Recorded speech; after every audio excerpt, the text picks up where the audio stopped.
That would be so much fun. Those are the people that I love the most. On your home of the game, guys. 107.5. The game.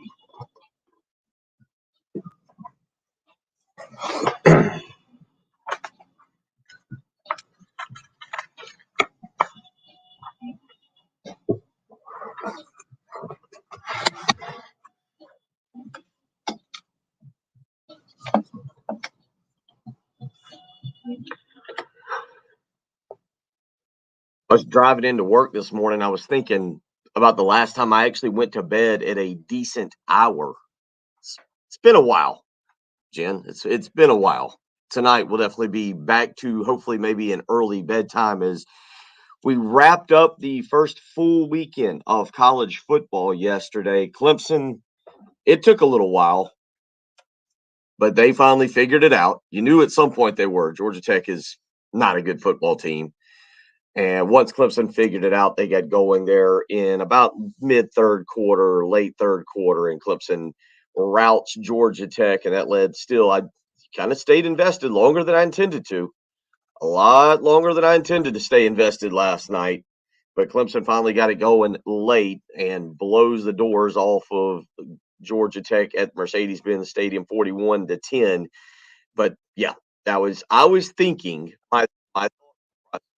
my thought process was that by about halftime, I would be able to safely go to bed and then wake up and look at the final score. No, I had to stay a little bit later than that. So our first full weekend in the books, and now we very quickly go ahead and start looking ahead to weekend number 2. And for South Carolina, it will be a massive game against the Arkansas Razorbacks. And for a lot of you yesterday, you probably had the day off, so you didn't really get to tune in or weigh in. We were here. We did a radio program, and we had a couple people weigh in. Obviously, some thoughts on the offensive line, on the environment at Williams-Brice Stadium, on all the things that you saw on Saturday night over there. And if you didn't get the opportunity yesterday, well, you're more than welcome to do it today. 803-404-6100. We do have a busy show for you. JC Shurburtt will make his usual appearance this morning coming up at 7 a.m. We'll get into that a little bit. Then at 8:30 this morning, Drew Barrett of ESPN Arkansas will join us here on the program, and we will check out the Arkansas side of things. The Razorbacks 1-0 after their victory over Cincinnati this past weekend, 31-24. So we've got plenty that we'll get into. But again, along the way, if you were enjoying sleeping in yesterday, or you didn't have to get up and go to work and you didn't get a chance to listen to us, if you want to weigh in with your hot takes, with your opinion, with your feelings, 803-404-6100. As always, you can hop on our live stream where we've got plenty of people up and ready to go this morning. Anthony, Jerry, Anthony, CW, Jason, LeVar, DC, RL, David, all already in. So you can tell people are back to work, Jen. It's a little bit different today as people get up and, all right, the 3-day Labor Day weekend is over. Now it's a 4-day work week and right back to the weekend. It's a 4-day work week. You got to, for some people, it's true.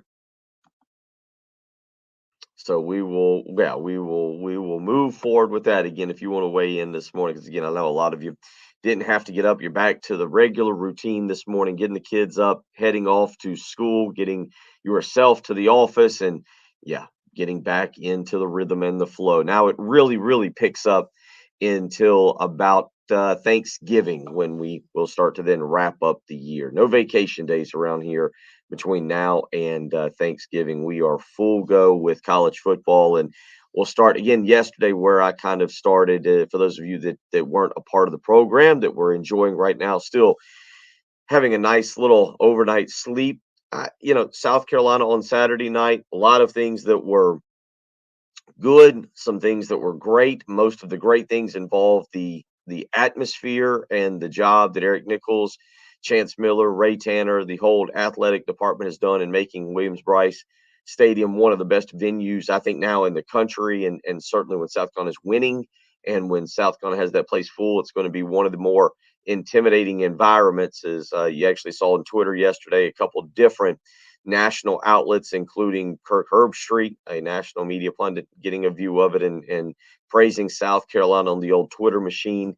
That was incredible. That was absolutely phenomenal to see the Gamecock walk that took place beforehand, and just everything that encompassed game day and really encompassed excitement around the football program, something that we haven't necessarily seen in a while for South Carolina football. There's been moments here or there where people have gotten fired up, kind of ready and hoping that something would take off, but it's not been that often or that sustained for a long period of time. And this past weekend, you at least had it going with people being ready, fired up, ready to get out and tailgate, and that was really cool to see and really good. So uh, with all that going on, that was fantastic. Environment was good. As far as the game went on Saturday night, there were obviously good and bad. The defense continued to show improvement under Clayton White, especially once they kind of locked in on Darren Granger and figured out that Granger was not really going to beat them with his arm. Just 7 of 29 for Granger on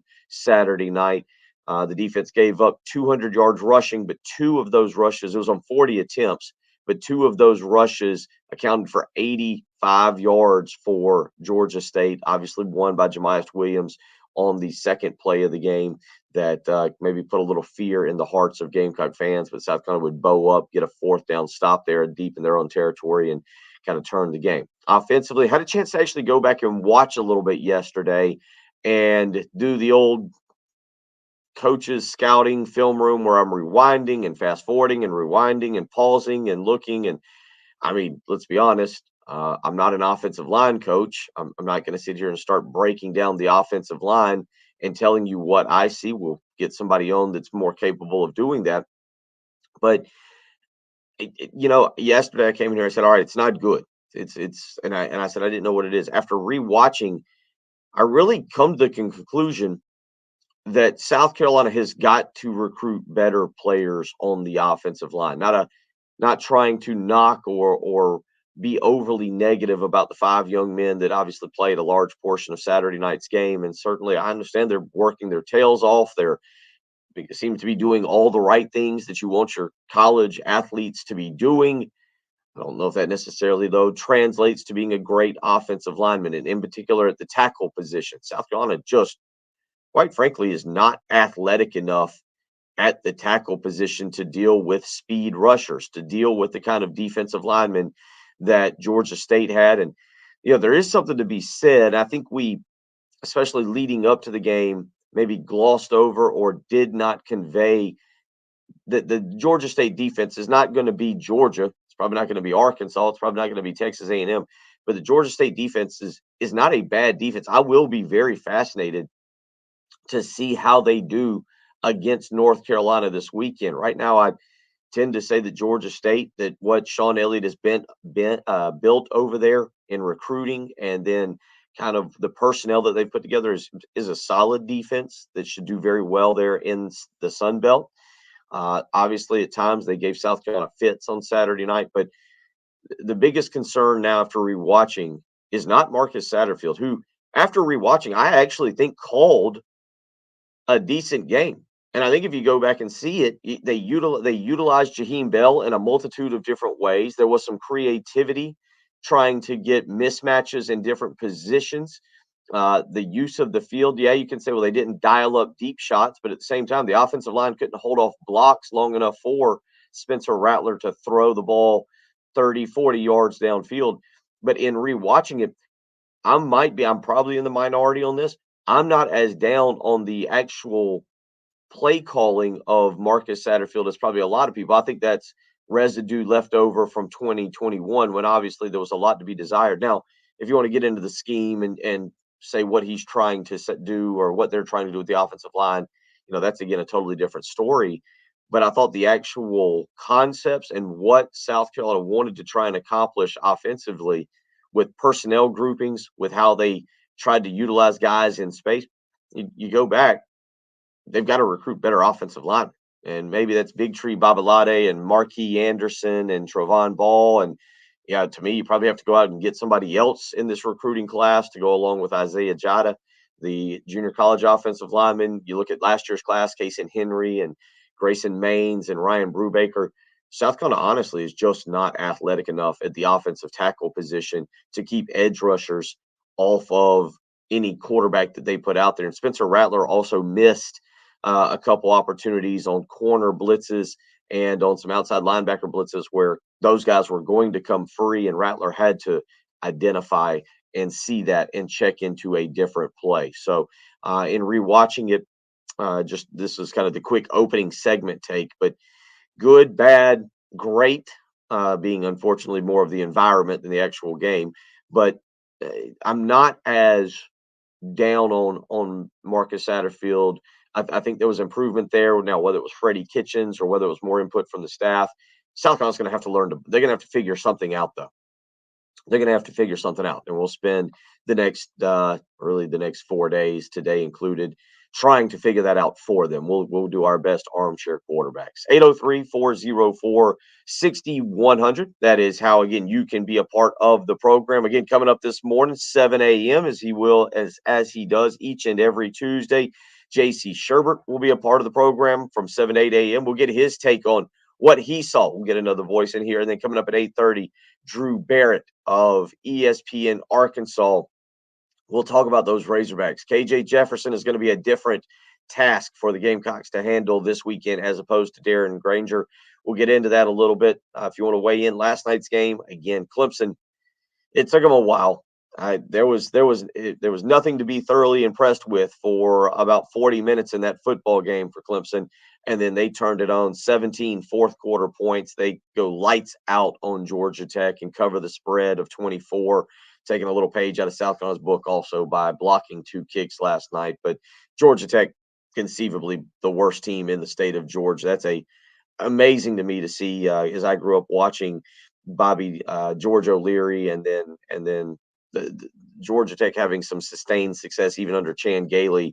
What that program has fallen to now is they just not good. Decent night for former South Carolina E.J. Jenkins, 3 catches, 34 yards, and a touchdown for the Yellow Jackets. But there's just no firepower there defensively. They lost their best player on a targeting call there in the third quarter, and the announcers were talking about that late, maybe if that changed the dynamics of the game. But overall, Clemson was the far, a couple more fars, and their superior team last night. 803-404-6100. I see a couple of you filling up the old text line. We'll get to those, and we will go from there. Also, if you want to weigh in on our live stream, 803-40, our live stream is where you can go. Go to youtube.com, search 1075 The Game, click, join, subscribe, be a part of the program. You're listening to the early game on 1075 The Game.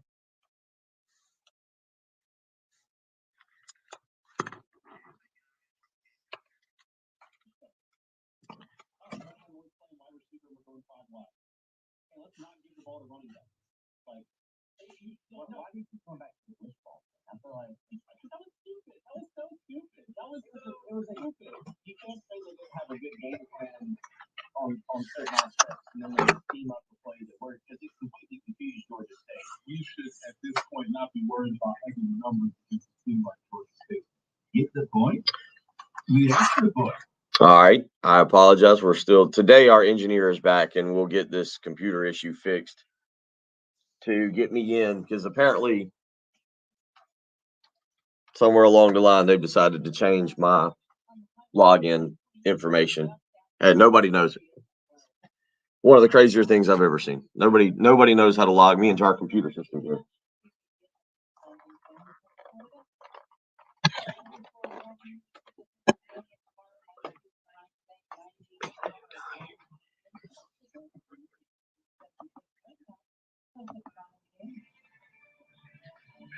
From our side to CBS Sports Finance, sponsored by Dell. The small business needs, call a Dell Technologies advisor today at 877-S-DELL. Congratulations to Steph Curry upon graduating Davidson College last week. Whenever major sports icons demonstrate the importance of education at any age, it sends a powerful message to the millions they influence. Way to go, Steph, on Boomer Science. The Labor Day event from So do you have the login info yet? Nobody knows my login info.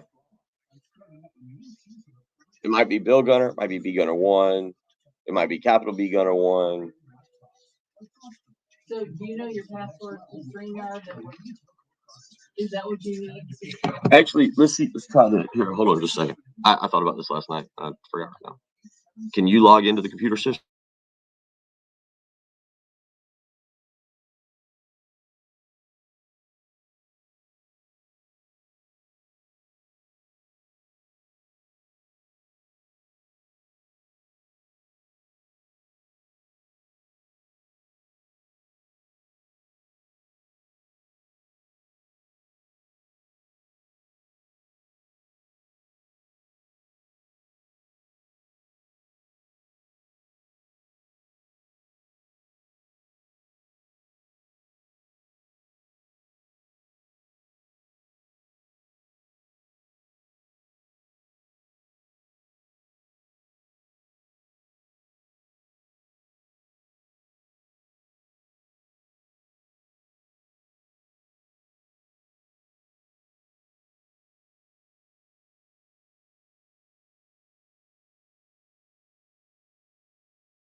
Jen, help me. We got that fixed, but it will be a minute before I can get the station feed up. I'll do that in the next break.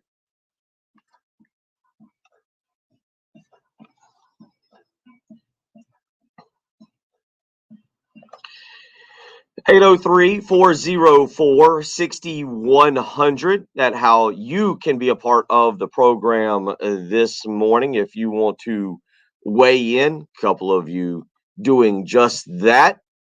Anonymous texter saying, I agree. We have to have better talent at the tackle position. However, I do think Carolina can have success despite that with play calling and getting the ball out quicker by screens and slants. I just think we can work around it. Our defense will help us stay in some games. I still am a little concerned about the defense this weekend and seeing how South Carolina holds up against a more experienced veteran quarterback in KJ Jefferson, who can actually throw the football, something that was a struggle for Darren Granger this past weekend. They kind of picked on or went after Marcellus Dial. He had some good moments. He had a few bad moments.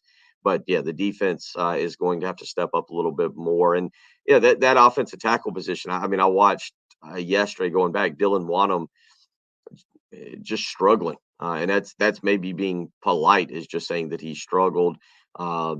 South Carolina is going to have to get better. That was the right tackle position. Jalen Nichols at the left tackle position. Uh, it wasn't a great performance either. And that's going to really be what Marcus Satterfield, and I'll throw Freddie Kitchens in there, and the rest of that offensive staff have got to look at this weekend and game plan around. And to go back to what I was saying, if you looked at the formations, if you looked at the usage of, and I'll give you an example, the opening play, and I know I know they had all summer, or roughly 9 months since the last game to script the first series, and you go, well, that should be pretty creative. But if you even go back to the first one, they do a good job of faking a handoff to Jaheim Bell to draw attention to him, to get Marshawn Lloyd out of the backfield and up the middle of the field. And Spencer Rattler's able to hit him. There were a few other plays in which I thought they were very creative in trying to get the ball into certain situations. And just quite frankly, Spencer Rattler never really had time officially, and I don't know how exactly this stat is recorded or characterized, but Georgia State only had 6 quarterback pressures. I felt like it was a lot more than that. And so that'll be what we expect to hear from Shane Beamer today, is his take on South Carolina and the offensive line. He will speak to the media at 1:30 later today. We'll also let you listen to a little bit more audio if you were out yesterday, as we've got lots of audio from the weekend. But as we continue to address South Carolina, and certainly for those of you who enjoyed a nice 3-day weekend, were able to sleep in yesterday, if you want to weigh in, 803-404. Jason weighing in this morning says, good morning. Congrats to the Gamecocks. Impressed with the defense. They settled in on slowing down the inside zone runs from Georgia State, made them one-dimensional. I liked Rattler's ability to create plays with his legs and keep his eyes downfield. O-line struggled, but they will improve with each week. People don't realize how impressive Georgia State's defense is. And Drew weighing in and saying, go Jalen Brooks. Very proud of what Jalen Brooks did on Saturday night. And that's a great point from Drew on Jalen Brooks. We never talked about Brooks because of his status on the team and trying to figure out if he was back or not back. One thing you're starting to say for Jalen Brooks is he can make the really difficult catches, and he's improved. This was a guy who obviously a lot of people talked about as he was transferring in, and you couldn't get him quite eligible there during the COVID season. By the time they did the LSU game, South Carolina was halfway through the season, and just hard for Jalen Brooks to kind of step up and maybe be the player everybody hoped for him. But he seemed to be developing last year, coming along, and then on Saturday night, obviously the huge catch down the sideline that sparked South Carolina's offense, led to the first touchdown, had another big catch over the middle later in the game, and finished with a pretty solid night all around. And as a guy that, we'll see what happens. We'll see the health of DeCarrion Joyner. We'll get more of an injury update again today from Shane Beamer and kind of tell us where some guys, Christian Bill Smith, obviously, we'll learn maybe a little bit more about Sherrod Green and what's going on in that situation. But, Jalen Brooks is a guy that I think you're starting to trust and really understand that you can count on. And as he was the team's leading receiver, 4 receptions for 88 yards on Saturday night, and giving Spencer Rattler another target, one that maybe we didn't discuss enough or think enough about going into the Georgia State game, and something for Arkansas to consider as well. Arkansas, if you watched some of that game against Cincinnati, obviously Arkansas is going to be a good football team this year. I'm still not sure if I'm completely buying all the hype that is there. I mean, when we say all the hype, we're talking about Arkansas being one of the top 2 teams in the Western Conference, in the Western Division over there, the Western Division. And KJ Jefferson is a really good quarterback. On Saturday against Cincinnati, Jefferson hit a couple big throws, and I think that's what you're looking at this weekend. Arkansas is going to be able to run the football. They're not going to have a problem running the football, but can South Carolina's secondary slow down KJ Jefferson and try and make Arkansas a little bit more one-dimensional, much like they did with Georgia State and with Darren Granger, being able to force Georgia State into a lot more plays that they didn't feel comfortable doing. Jefferson this past weekend, 18 of 26, 223 yards and 3 touchdowns. So don't think that he's just a dual threat guy who beats you with his legs. He's got the ability to drop back and sling it around. And obviously you got to keep an eye on the new transfer, Jaden Hazelwood, who had 3 catches for 42 yards. The big receiver this weekend was Trey Knox, big, tall kid, 6'6", played wide receiver some, moved him to more to a tight end hybrid position this year. 6 catches, 75 yards, and 2 touchdowns on Saturday against Cincinnati. So again, we'll talk more about the Razorbacks with Drew Barrett coming up at 8:30 this morning and get his take on what he saw from Arkansas in their season opener against Cincinnati, a game in which, again, they scored 31 points and held off Cincinnati late, a 31-24 victory. So if you want to weigh in, 803-404-6100, how you can do that this morning. Robin weighing in on our live stream says, I feel like as long as I can remember, protecting our quarterback has always been our biggest weakness. And that, that really is the lines of scrimmage is where you separate the haves and have-nots in college football. Great defensive lines, great offensive lines, obviously being able to go out and recruit the athletes, especially as the game has really evolved with the incredible athletes on the defensive line, guys who are running 4.4s and 4.5s and 4.6s at defensive end that can get off the ball and get up the field. And you've got to have athletic offensive linemen. I was talking to Eric Wolford, now Alabama offensive line coach and coach for South Carolina. And I find this kind of strange that years ago, during his first stint in South Carolina, he told me this. And then I look at the offensive line that was left here by him now. But he said he'd always rather have the more athletic guy that was more raw, that he could coach and teach, than the guy coming out of high school that was fundamentally sound, but maybe not quite as athletic. And I say that maybe I've just missed it. Maybe it was just a bad night for several of the South Carolina offensive linemen, although, we do have now a little bit more time than just one game to analyze it and break it down.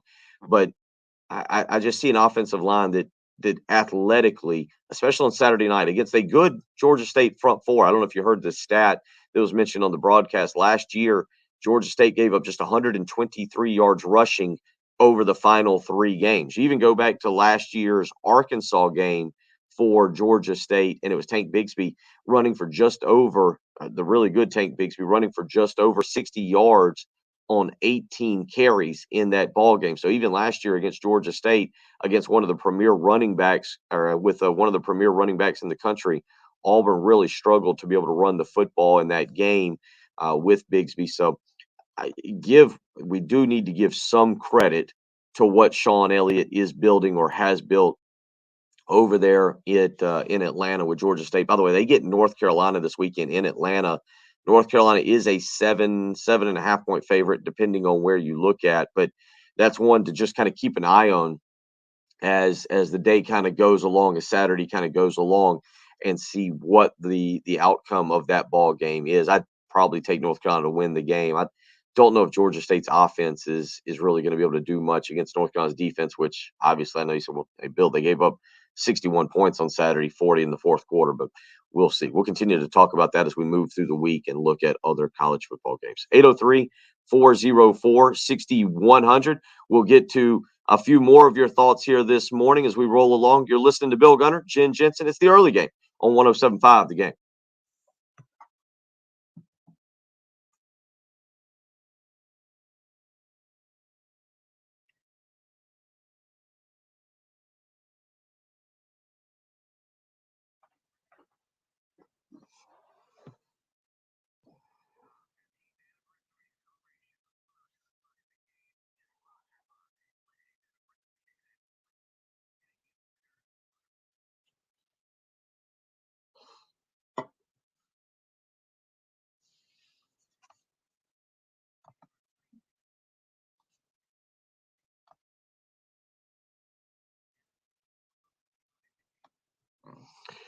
Tell you what, we were just talking about this off air, the fun that is the opening weekend of college football season, but it's a struggle if you want to get some sleep. Now, I got a sleep number bed. When you go to sleep, it's quite easy. Pass out, feel great, wake up rested, refreshed, and ready to go. But even the sleep number bed can't force me to go to bed early. We'll be doing that tonight. One thing I can guarantee is I know I'll wake up tomorrow rested, refreshed, ready to go. I'll feel comfortable. I can move the firmness of the mattress around. Been going with 55 lately. Wanted to try a little bit firmer mattress. Figure that might help me sleep just a little bit better. And you know what? It's exactly what it's done. Actually got the notification on my app yesterday telling me about It's been one of my, I think Sunday night was one of my best nights of sleep I've had in like the last 3 or 4 months. And that's the great thing about Sleep Number. Not only is it a great bed, but it has technology with it that keeps you updated on how you're sleeping. You can find out for yourself right now by visiting a Sleep Number store. And good news, there's 2 to choose from. One in Irmo and Harbison Boulevard across from Buffalo Wild Wings. The other in Columbia, 2 Notch Road across from Sand Hills Mall. You want to check out Sleep Number's final days of the biggest sale of the year. All smart beds are on sale. Save 50% on the Sleep Number 360 limited edition smart bed, plus special financing subject to credit approval. Minimum monthly payments required. See sleepnumber.com for details. This deal ends next Monday, the 12th, and it's, again, only at one of those Sleep Number stores I mentioned. Also, you can visit them on the web, sleepnumber.com. Again, right now, you can check out Sleep Number's final days of their biggest sale of the year. All smart beds are on sale. You can save 50% on the Sleep Number 360 limited edition smart bed. And again, there's special financing subject to credit approval. Minimum monthly payments required. See sleepnumber.com for details. So go ahead. People always ask, why choose proven quality sleep from Sleep Number? The answer is simple. Every great day starts the night before. Make the switch to Sleep Number today and find out what a great night of sleep is truly like.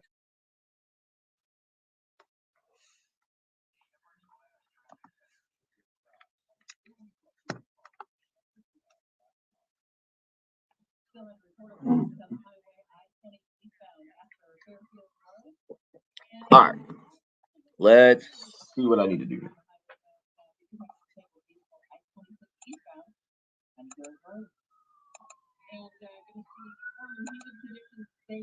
There we go.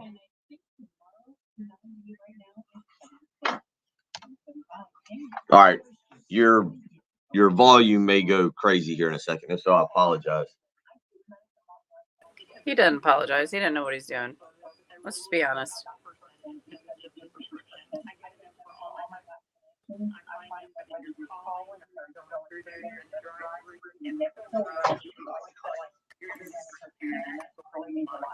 This is the North Park at 15 Sunset Boulevard in West Columbia.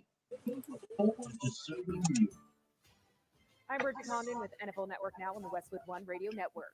Mitch Trubisky appears to have made a lot of new fans in Pittsburgh. He was voted a team captain Monday and is also listed as the starting quarterback on the Steelers' first depth chart heading into a season opener against the Bengals. Yeah, the Jets say Zach Wilson still has a chance to be their Week 1 starter just 4 weeks after knee surgery. Wilson tested his knee in a workout Monday. The team will wait till Wednesday to announce their starter.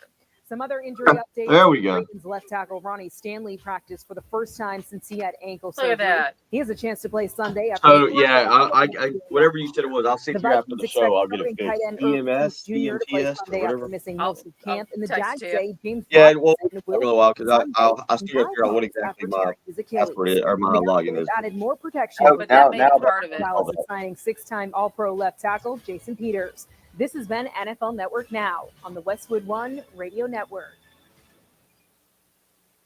When you love riding a motorcycle, you want to ride it everywhere, even getting a dental checkup. Mr. Carter, wouldn't you prefer the chair? Okay, good news. We got that fixed. Yeah. So that I just texted you how that should look.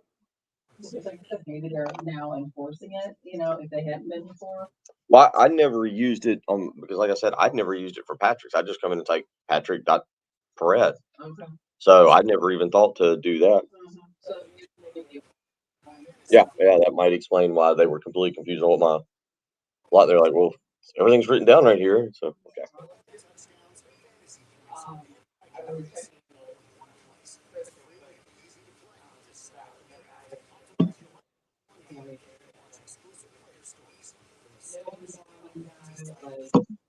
Just a random guy wandering around. and he could have been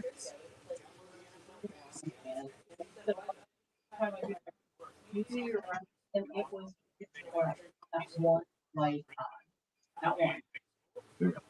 Yeah. So He needs help updating his employee training programs. We can help you with that. At SCMEC, we know manufacturing is required. Everything stops. We know resources to help your operations thrive. Right. Visit scmep.org. Always. On 107.5 The Game. Sponsored by Love Shurburtt. Yeah, now we're good. Sorry. I'm gonna call for some audio right here.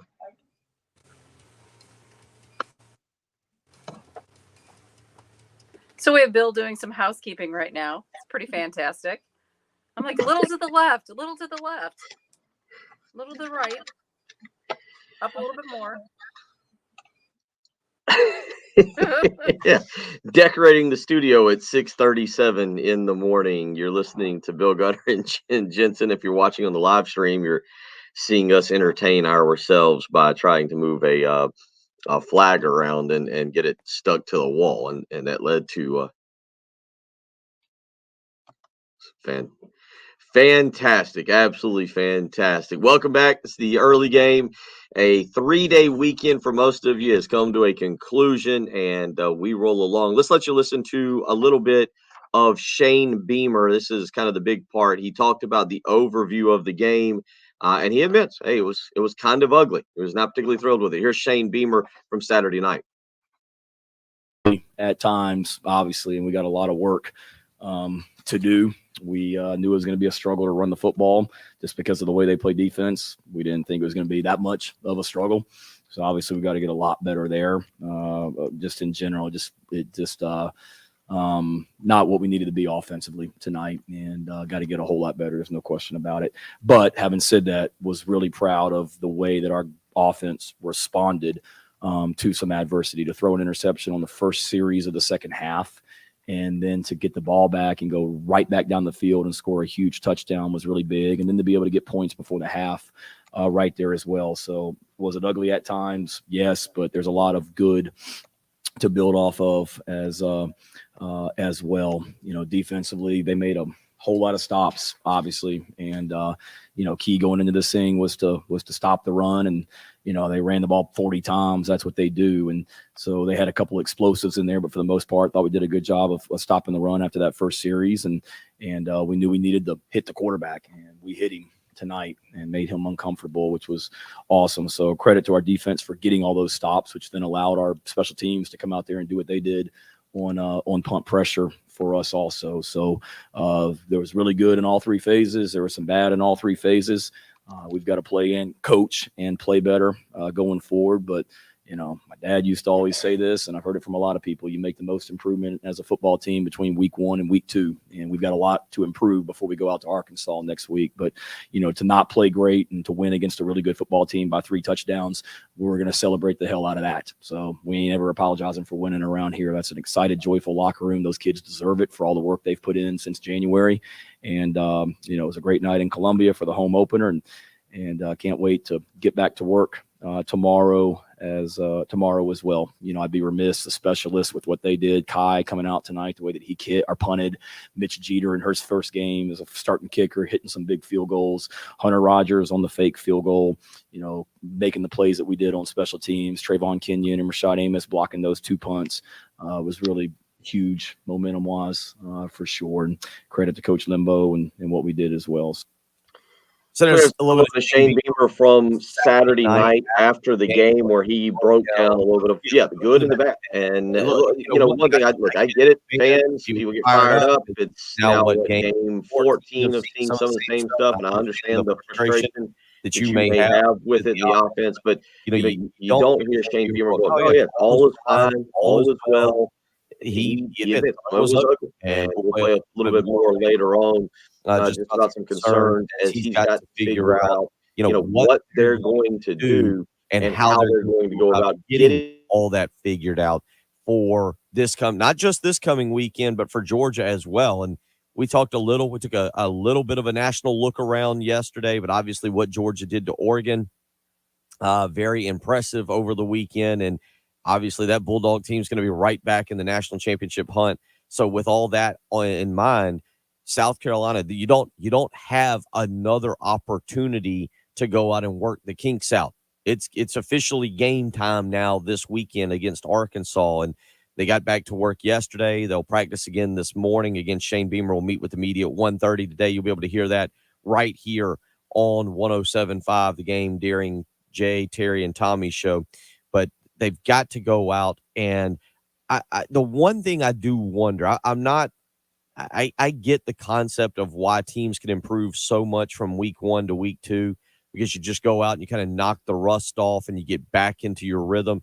But I do wonder what we'll see from Spencer Rattler as far as just getting back out into the flow. Obviously, there's a lot of pressure on Spencer Rattler, given all that he had on him last year at Oklahoma, to come out and prove critics wrong.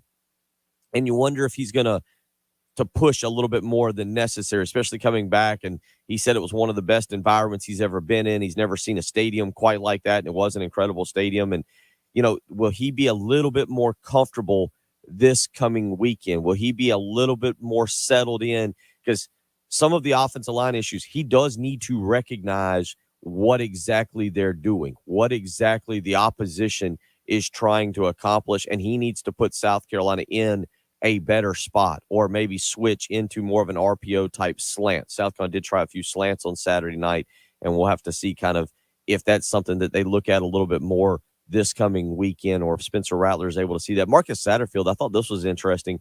Marcus Satterfield on Saturday night was on the sideline as opposed to where he had been last year in the booth. I kind of prefer, and this is maybe just having watched Steve Spurrier do it, so I get a little biased. I kind of like your offensive coordinator being on the sideline as opposed to in the booth. So a couple thoughts from y'all as you weigh in this morning. Craig has a point that we brought up a couple times yesterday, and this is the other part. Yeah, the offensive line was not good, but Craig says on our live stream, our perimeter blocking from the wide receiver and tight ends was pathetic. It wasn't only the O-line, and that's disturbing. That's an effort issue. I don't think it was effort. It was bad. I mean, there was one that I watched on a sweep play. The offensive line actually did their job. Travion Kenyon came running around the left edge. It was in the first quarter, and there's a big hole if Kenyon hits a linebacker and seals the edge, and he just runs full speed, kind of runs past him and tries to double back, and by the time he gets back, the linebacker's been able to get into the gap and take away Marshawn Lloyd. I don't think it was an effort issue. I'm not going to buy that. I just looked like South Carolina was not the more physical team on Saturday night. That, to me, was probably the bigger concern. It looked like that Georgia State, I hate the term wanted it more. I don't think that's the case at all. But it looked like Georgia State was just the more physical team. 803-404-6100. It's Overreaction Tuesday. We have Overreaction Monday, but we'll make it Tuesday because a lot of you were off yesterday. If you want to weigh in, again, you can give us a call or you can hit us up on our live stream. A lot of people in there kind of going back and forth already, discussing the football game that was. You can be a part of that. Coming up in about 15 minutes, J.C. Shurburtt joins us. You're listening to Bill Gunner and Jen Jensen. It is the early game on 107.5 The Game. The year was 2007, and on November 12th, 107.5 The Game went on the air. And since then, we have celebrated with you a trip to the Final Four with the men. The South Carolina Gamecocks, for the first time in program history, are headed to the Sweet 16. Our 15th anniversary celebration on 107.5 The Game is sponsored by Lexington Orthopedics and Sports Medicine, getting you better sooner. Game over. Gamecocks are in the Final Four. Happy anniversary to us on your home of the Gamecocks. It's all these guys. They've been with us for a while. They believe in each other. They put up with me and go out and do it better the next day. They got the courage of a lion. 107.5 The Game. And the new 107.5 The Game app. Football season is officially upon us. It's finally here. I don't know what you did this past weekend. You had the big party or maybe you went to the game, but with football season upon us, normally there's nothing better than watching your favorite team with the company of a clean home. That's generally how I like to do it. Have the house nice and clean. And with Zero Res, they have made sure to keep my home nice and clean for the last year or so, making sure my rugs, my tile, my upholstery, all insanely clean with that ZR water technology. Doesn't leave any residue. It's a cleaning system unlike any other. Find out for yourself. 803-262-4020. Celebrations will be all throughout your house, just like that, when you call Zero Res. And right now, you can get 3 rooms of carpet clean for only $119 when you mention me, Bill Gunner, at 107.5 The Game. You can schedule with ease online, ZeroResColumbia.com, or again, you can give them that phone call, 803-262-4020. With over 1,800 Google reviews and a 4.9 star rating, Zerorez Carpet and Air Duct Cleaning is the most highly reviewed cleaning company in the Midlands. Find out why they have such a high rating today when you make that phone call, 803-262-4020. Again, right now, 3 rooms of carpet clean for only $119. All you need to do is mention me, Bill Gunner at 107.5 The Game. Whether you spell it backwards or forwards, Zerorez is the right way to clean. 107.5 The Game traffic from the Shepherd's Glass Traffic Center. Shepherd's Glass, a true reflection of quality. shepherdsglass.com. Still have reports of an object on the highway.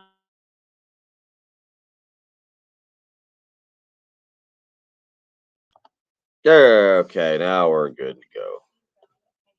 Yeah, we got all kinds of. All right. Josh, it was great meeting you as well. You and your son. That was tough one for Coach Annan. I need to make sure he's good to come in tomorrow morning. But yeah, that was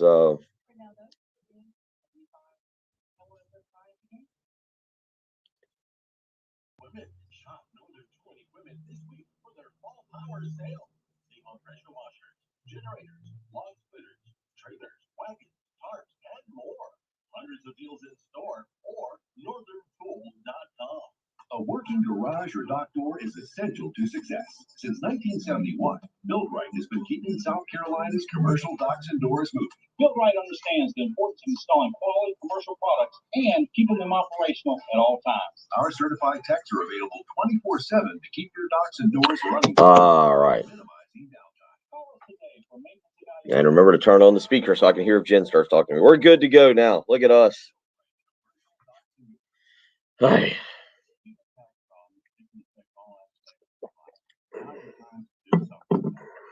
I'm local attorney John Exton with the Exton Law Firm. Every one of our firms truly believes we can improve the lives of our clients by eliminating the stress and worry of IRS tax problems. We're a local South Carolina law firm dedicated to resolving the tax problems. Simply put, we solve. Let's see here. All right, back to this. Yeah.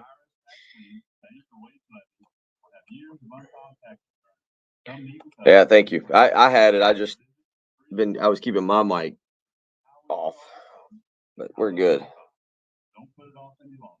Call us now at 803-771-98. I mean, which one are we talking about? Christian Bill Smith? Did I was. Or go to our website at irsproblemsolving.com. Was that Christian Bill Smith we were talking about? Your solution is right here in South Carolina. Hire a South Carolina attorney. Hire me, John Evans. He will. He's a little bit more of a gunslinger. The wide receivers I thought looked good though. We got something on wide receivers here. Let's see. So if you're going to be dealing with the biggest transaction you're ever going to make in your life, you need somebody you can trust and depend on. I tell you, we'll play 17 when we come back. 17, yeah.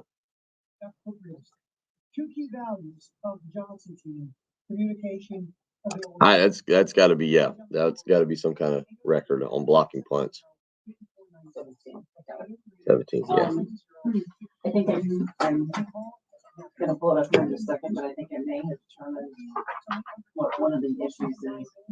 We have a promo that runs, that last one that ran. It says it's like a minute 45 or something. It gets about 52 left in the countdown, and then it's done. But it keeps, trailing down, and then all of a sudden we hear a little audio. It pops. It's the same audio, yeah, every time. So I think that's what it is he didn't flip back at that file off. So I'm gonna try to find that file and see if I can listen to it. Then I can always edit it and put it back. Got it. And I think that may be the problem. Makes sense. All right. I tell you what, play 17 coming in. Online today and see why American Chevrolet makes you smile. Nearly with no touches on your home. 107.5 The Game.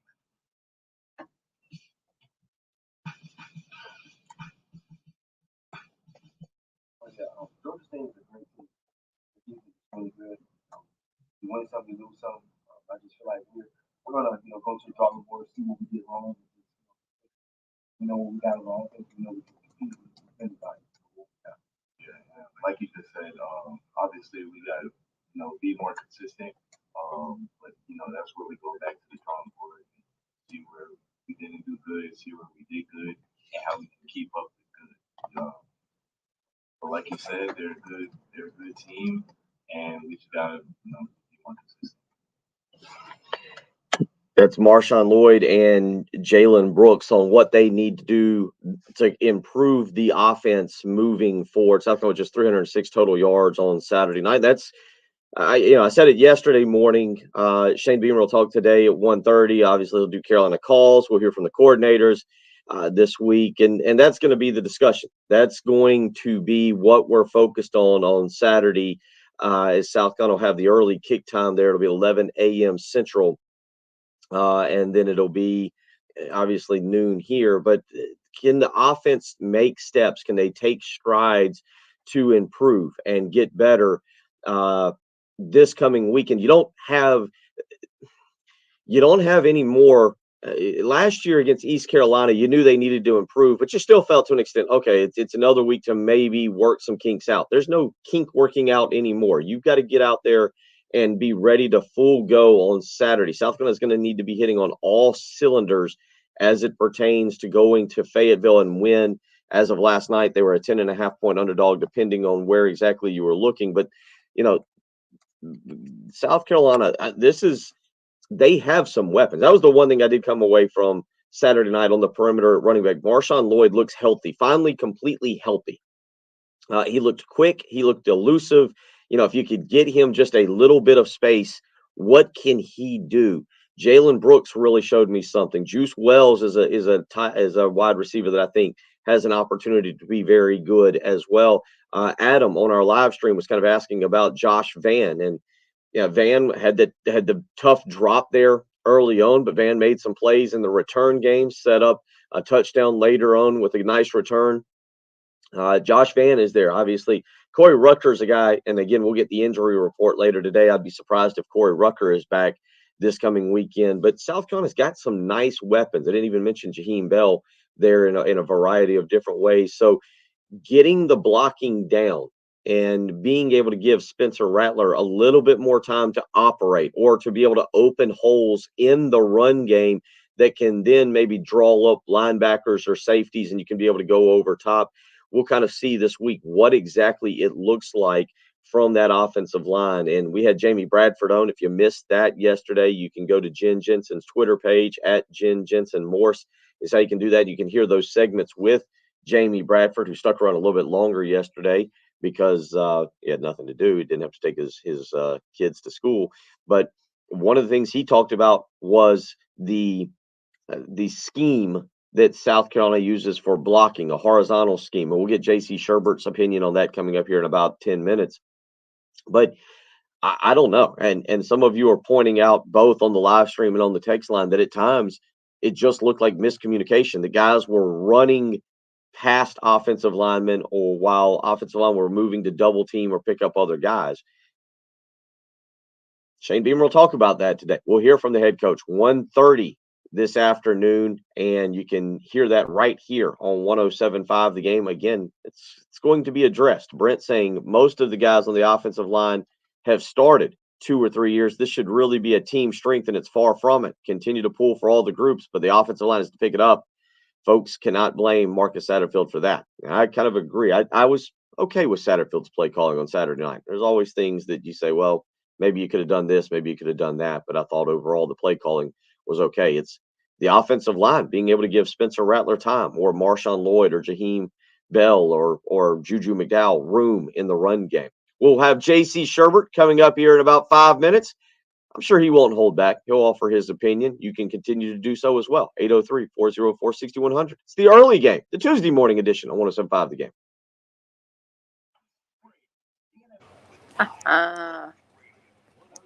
Mystery solved. I fixed the audio problem.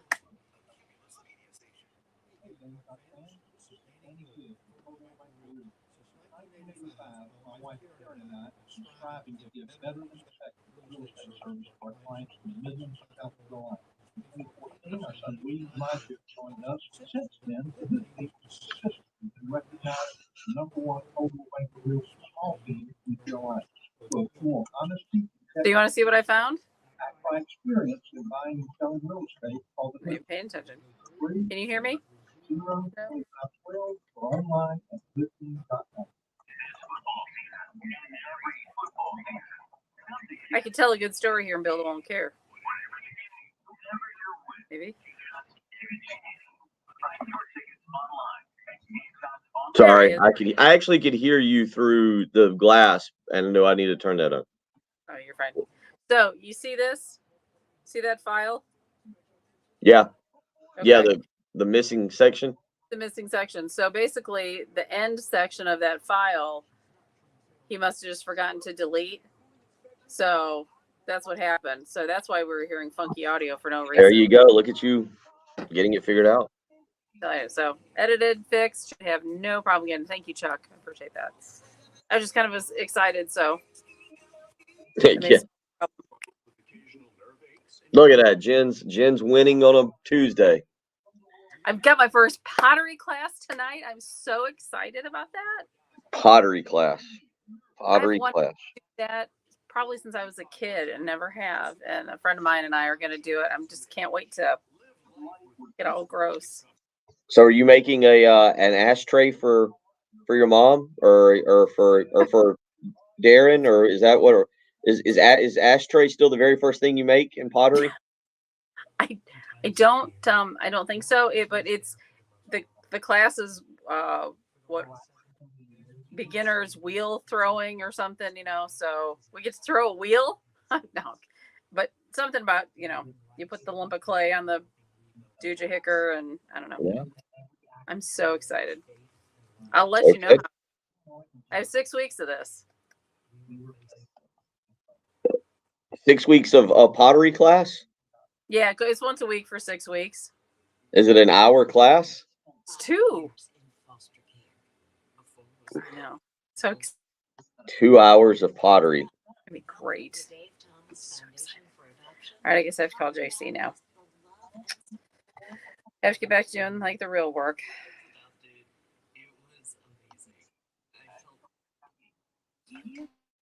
Good job. Learn more at DaveThomasFoundation.org. What we're talking about on 107.5 The Game. Sponsored by Love Chevrolet. We will never charge above MSRP or take advantage of you with add-ons. I-26 in Harbison and at lovechevy.com. Find new roads. And the one and last thing, I said, not me say, it's just us saying. It's yours, boys and girls and birds. Let's go! Your changes. Just I mean, You guys. I don't know. I was just everything's going wrong. I don't know what to do. I don't know. But I might go back to me. 107.5. I'm pretty good. Dragon Big. The Game.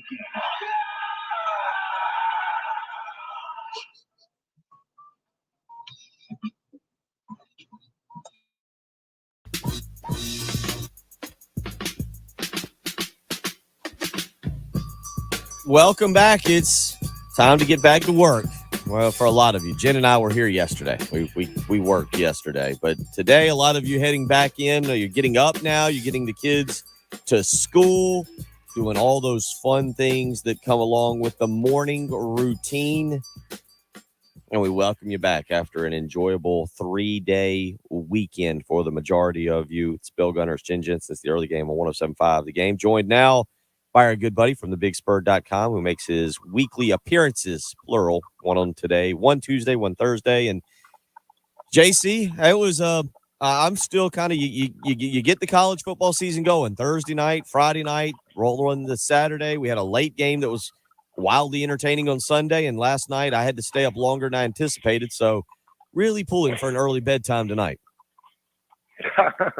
Yeah, that Clemson game was a little bit too close for comfort for the Tigers in the third quarter. I was surprised Tech was able to hang with them as long as they were, but they piled it on at the end and onward and upward, right? They've got some coaching to do, as I'm sure everybody else does in the country. Yeah, that's kind of the way you take away from week 1 to week 2. Your theory on and this question will kind of lead us into our next one.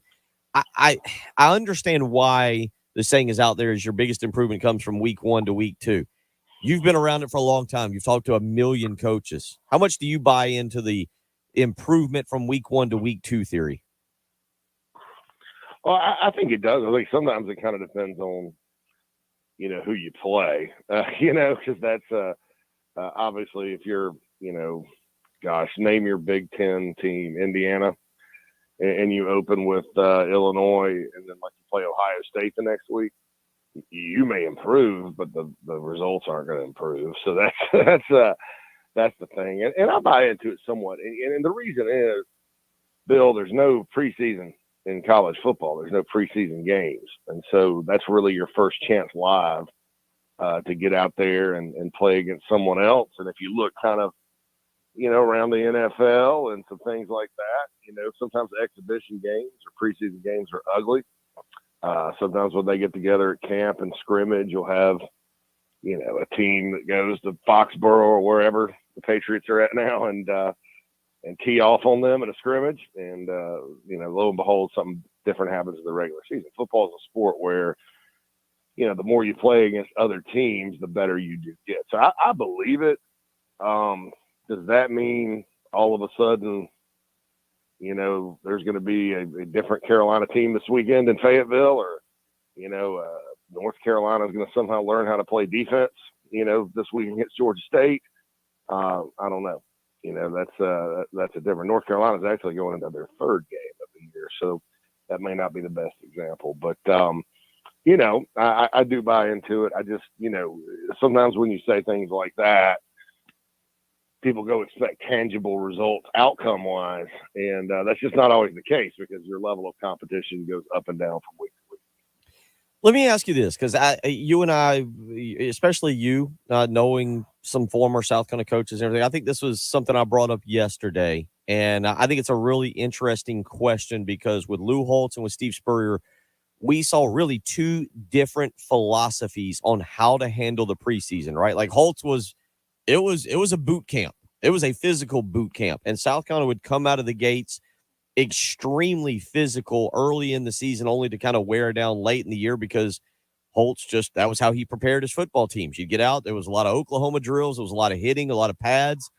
Steve Spurrier kind of was of the mindset, let's get through preseason without injuries. Let's take it light. There was a few physical days, some scrimmages, but let's take it light. Let's try and get into the season.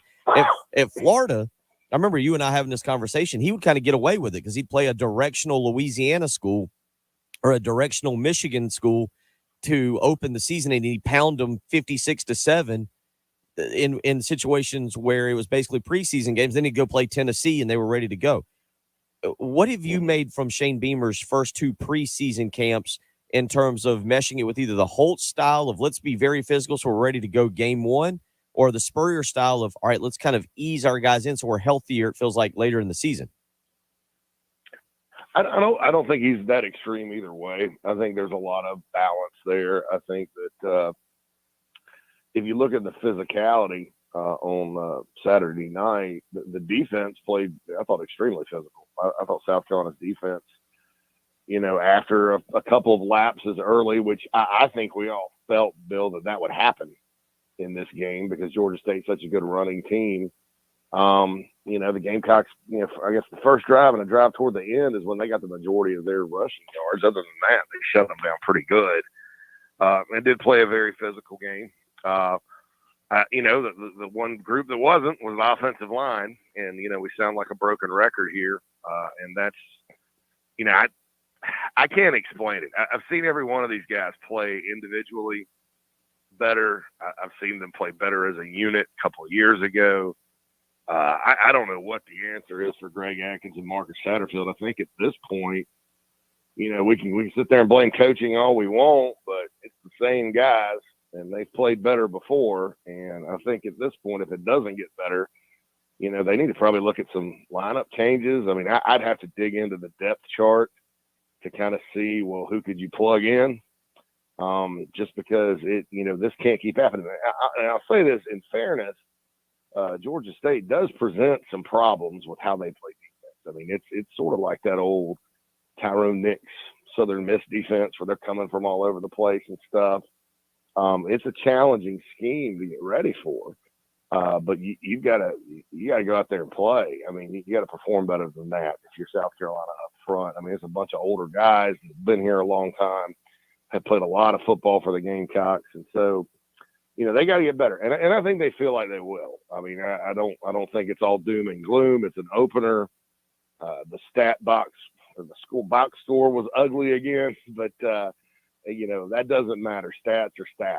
The 21-point win is what you look for. But obviously, going to Fayetteville this weekend, if South Carolina does not get better up front offensively, that game could get ugly. And then you kind of look down the road a couple of weeks, Bill, and it must get better before then because those guys are coming. And it's just something to where at this point, you either got to improve pretty quick, or you got to make some lineup changes, or you just have to live with it, and living with it stinks.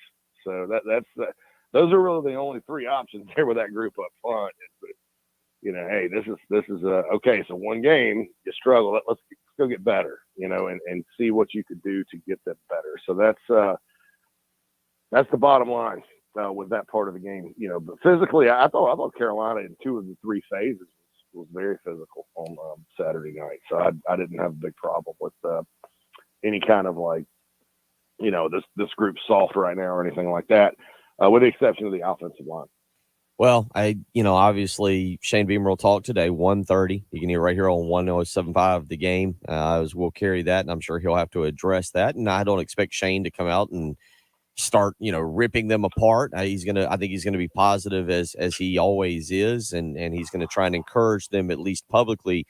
I think the question is, JC, that I brought up yesterday, and that we kind of go back and forth on. All right, there's deficiency probably across the board, whether it's talent, whether it's scheme. You can go to what you just said about preparing for Georgia State defense. But if you had to point to one, I'm starting to lean after last night, going back and being able to rewatch a little bit of the game. South Carolina's just got to recruit better players there. I mean, that's just as simple as it is. You talk about landing a guy like Big Tree Babalade out of Maryland, Marquis Anderson on the interior line. I don't know if it's just as simple as that. Jamie Bradford yesterday talked about the scheme. He's not a huge fan of the scheme. I don't know where you place the initial blame on. Is it these players just right now, you got to recruit better? It's just the bottom line, or is it more of the scheme?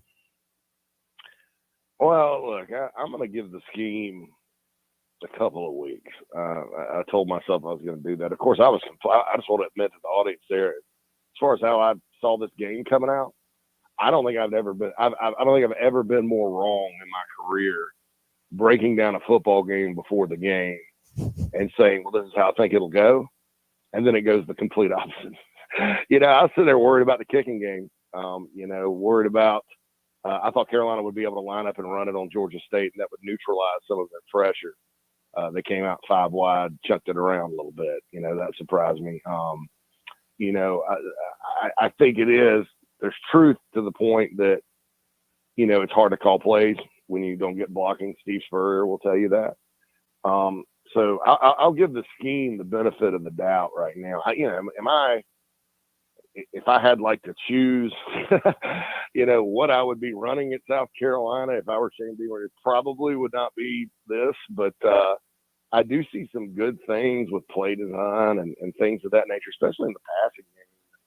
Rattler missed a couple, I don't want to say he was rusty, but, there's a couple I think he'd like to have back, that were open, but also look at what he did with his, arm. You don't talk about arm talent, man, that guy, he sort of saved the day sometimes how he was improvising and making plays down the field. But, I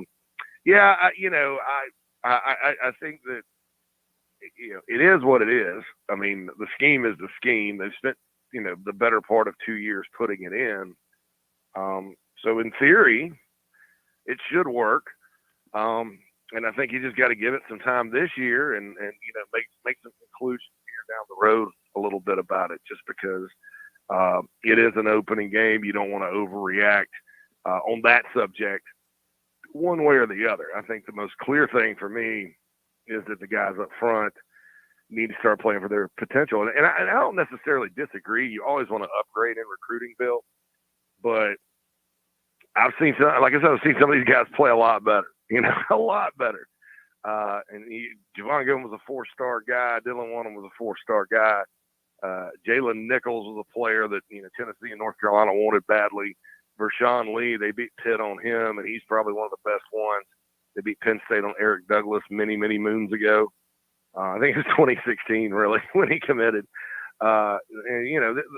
We've seen it. We've seen them play better. Even last year in certain games, they played a lot better. So I don't know why there's the inconsistency, and maybe it does. The roads do lead back to scheme, but I'd have to be careful right now, just because I don't want to overreact about coming down too hard on what they're trying to do, because it's not. There is some good stuff there that I do think, if they can get some execution, it'll work, and this subject will go away. If not, it's going to linger all year.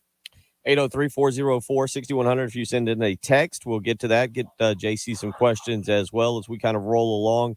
Again, a lot of discussion about that. We'll also get JC's look around the country from a weekend that was. A couple interesting games, including one down in Gainesville. And, well, extra special teams, JC. Apparently some teams have it, some teams don't. East Carolina and LSU come to mind there as teams that maybe a little bit more special teams work. So we'll get into plenty of that. We're rolling along. JC Shurburtt, Bill Gunner, Jen Jensen. You're listening to The Early Game on 107.5 The Game. The Extra Point with Pearson, Preston, and the guys from Gamecock Central. Oh, Wishbone. Oh, Marshawn Lloyd's playing wide receiver and we're going 5 wide. Hey, let's not give the ball to running backs. Like, why do you keep going back to the wishball thing? I feel like because that was stupid. That was so stupid. That was stupid. You can't say they didn't have a good game plan on certain aspects, and then when they scheme up a play that worked, because it completely confused Georgia State. We should at this point not worry about having numbers to seem like Georgia State.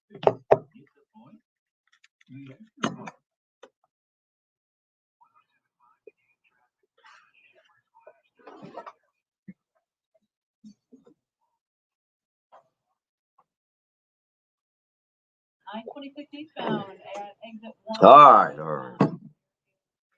Get up and move around for a minute. I-26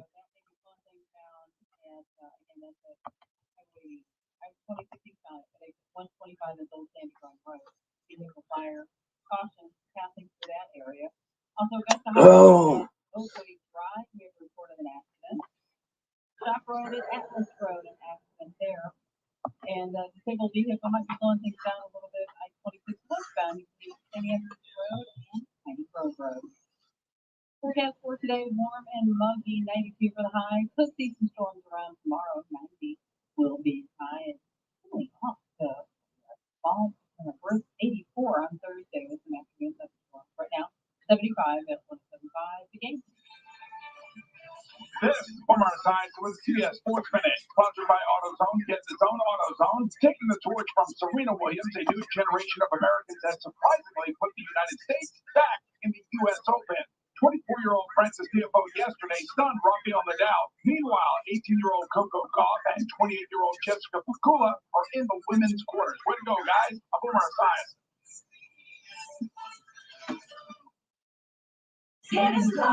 AutoZone. Welcome to AutoZone. Thinking about gas mileage? If your check engine light is on, it may be affecting your MPGs, but the free AutoZone Fix Finder service can help. With the most complete free warning light report, battery and technician verified fixes, you'll know what's affecting your gas mileage and more. And you don't have to drive too far to find the fix. The free AutoZone Fix Finder service is available in all 6,200 stores. Angie's List is now Angie, and we've heard a lot of theories about why. I thought it was an equal. What paper? It was so you could see it better. All right.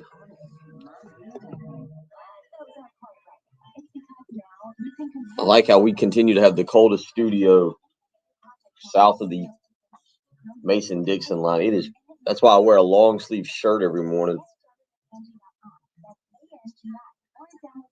All right.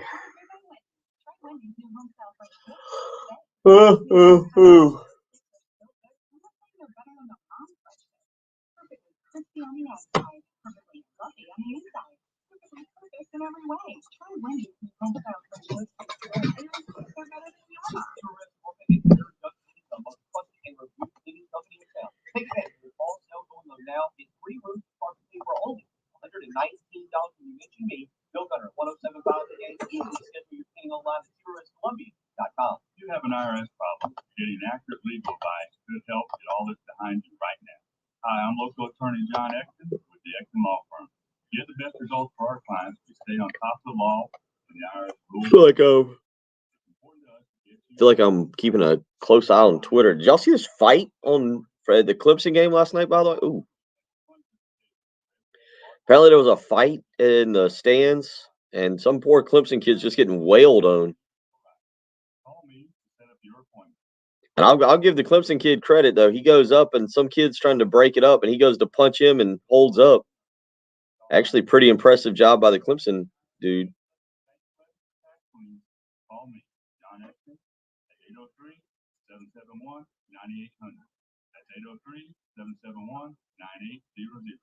Or go to ExtonLawFirm.com.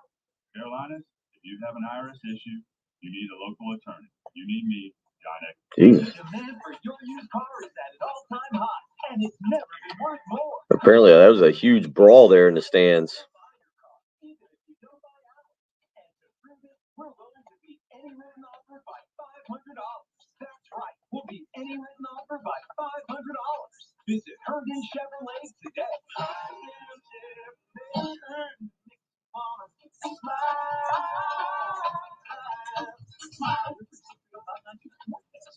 For the real story behind some of wrestling's biggest moments. All right, we got to make sure we get y'all the Tommy Moody.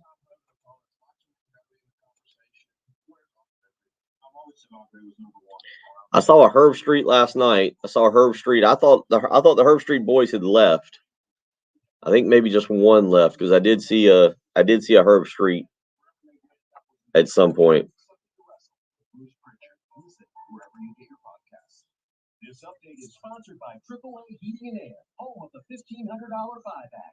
AAA Heating and Air must clear out the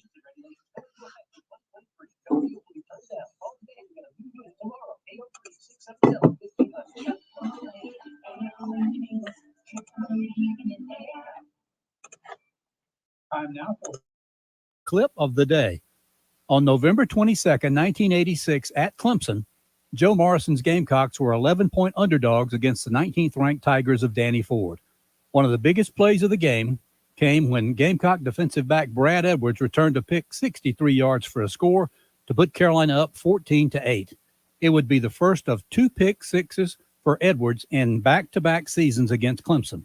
Let's hear from Brad after the game. My job is to play man-to-man coverage on the outside wing on the field goal defense, and I saw the fake field goal, and so I just ran with my receiver who ran downfield, and we had such good pressure on him, and I saw the holder make direct eye contact with my receiver. So normally when they do that, that's where they're going to throw the football, and so I was just standing right beside him, and all I had to do was step in front of the receiver and take the ball, and it was certainly a fantastic feeling, when I got down the end zone, because it's been quite a while since I've been in the end zone myself.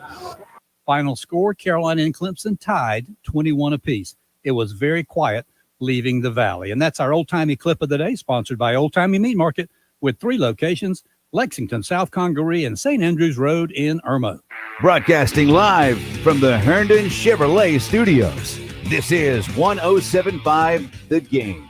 Stop by or shop online today and see why Herndon Chevrolet makes you smile. The early game With Bill Gunter and Jen Jensen. on your home of the Gamecocks. The early game, 1075. The game.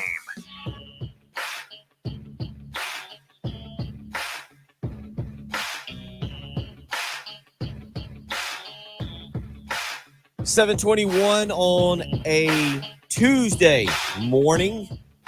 Some of us worked yesterday. We're well aware it's Tuesday. Some of you now getting back up and back into rhythm. And if so, welcome to the work week. Just 4 days for a couple of you there. So you just got to get through today. We're halfway through. Then we will start the football all over again on Thursday night. And JC, it was a weekend really entertaining. Going back to last Thursday night, Keaton Slovis in Pittsburgh. I'm impressed with Slovis and maybe impressed with Pittsburgh. I was kind of down on them.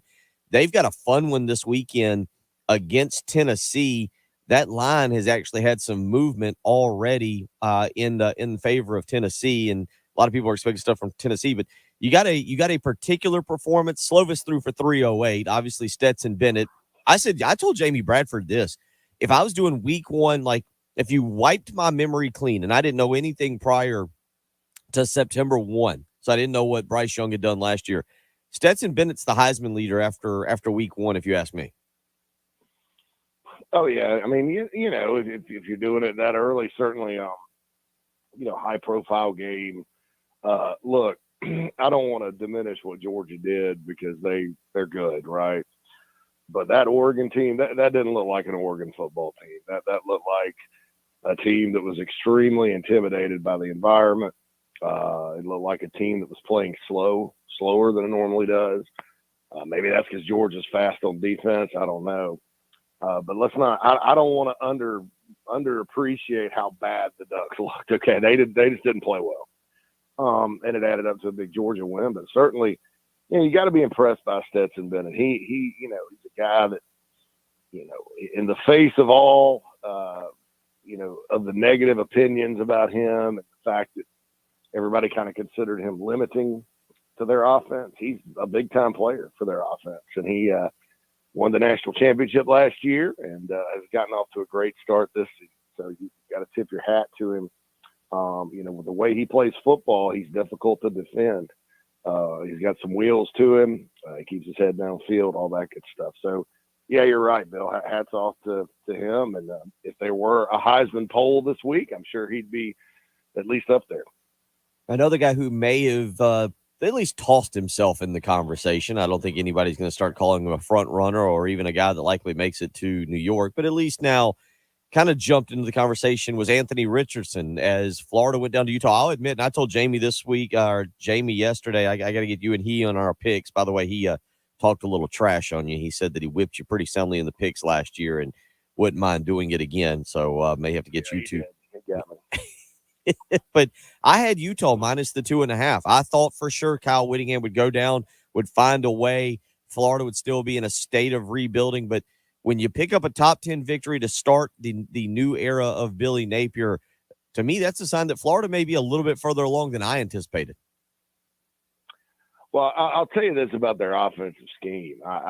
You look at kind of what they ran at Louisiana, and Anthony Richardson's tailor-made for it. I mean, they run the quarterback quite a bit.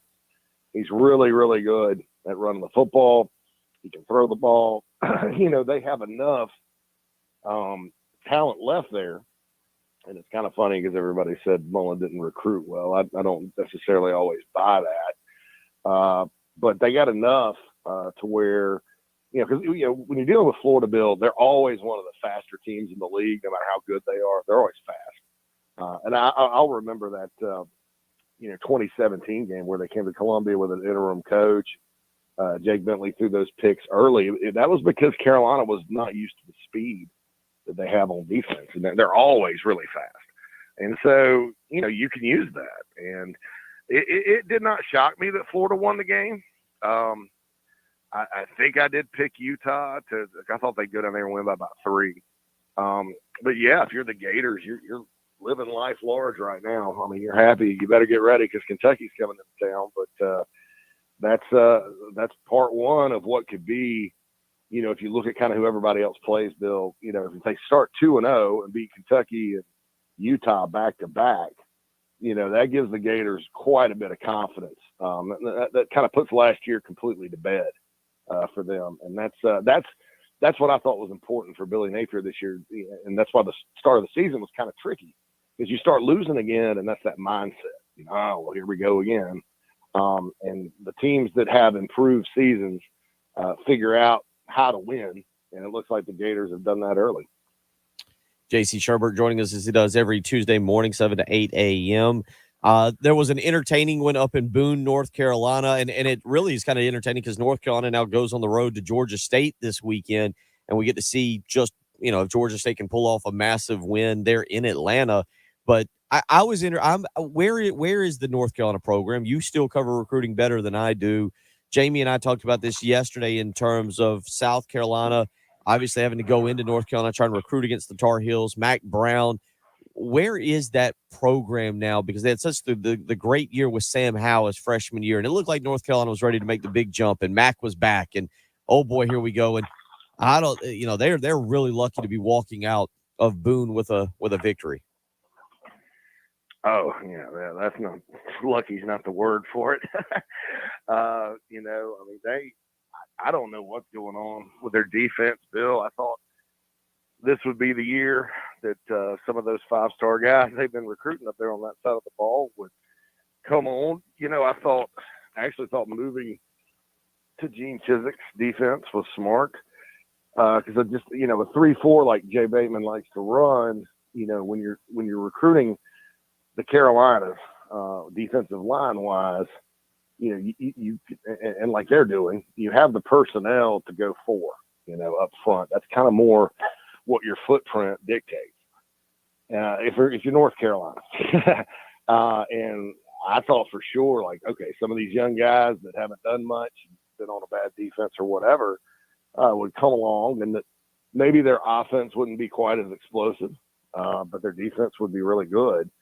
And I was, well, here you go, chalk that up. J.C. Shurburtt was wrong about that too, because they're not good on defense. And as long as they continue to struggle on that side of the ball, they're going to struggle to win games. I'm very curious to see how Georgia State moves the ball on them this weekend and attacks them defensively. Because, right now, you look at South Carolina's one game, and with the exception of 2 drives, South Carolina played pretty well on that side of the ball. You look at North Carolina through 2 games now, and it's been a dumpster fire. I mean, Florida A&M was missing, 25 guys, and moved it up and down the field on them. And then, of course, 63-61. And you give up that touchdown at the end. I mean, my goodness, come on. So that's the Tar Heels need to get tougher on that side of the ball. They need to get better on that side of the ball. I do think in the ACC, you can still win a certain amount of games being really good on offense and not having a great defense. But, it's just a shame because you look at, my goodness, Bill, you sit there and look at their defense and you hear names called out and you recognize just about every one of them from recruiting, and it's like, wow, those guys are not that good right now. So they got work to do on that side of the ball. And, sometimes that happens. I mean, I remember 2011 South Carolina gave up 37 and 42 their first 2 games, and then all of a sudden settled in and ended up being one of the better defenses in school history. So you can get better, but right now it certainly looks ominous for the Tar Heels up in Chapel Hill.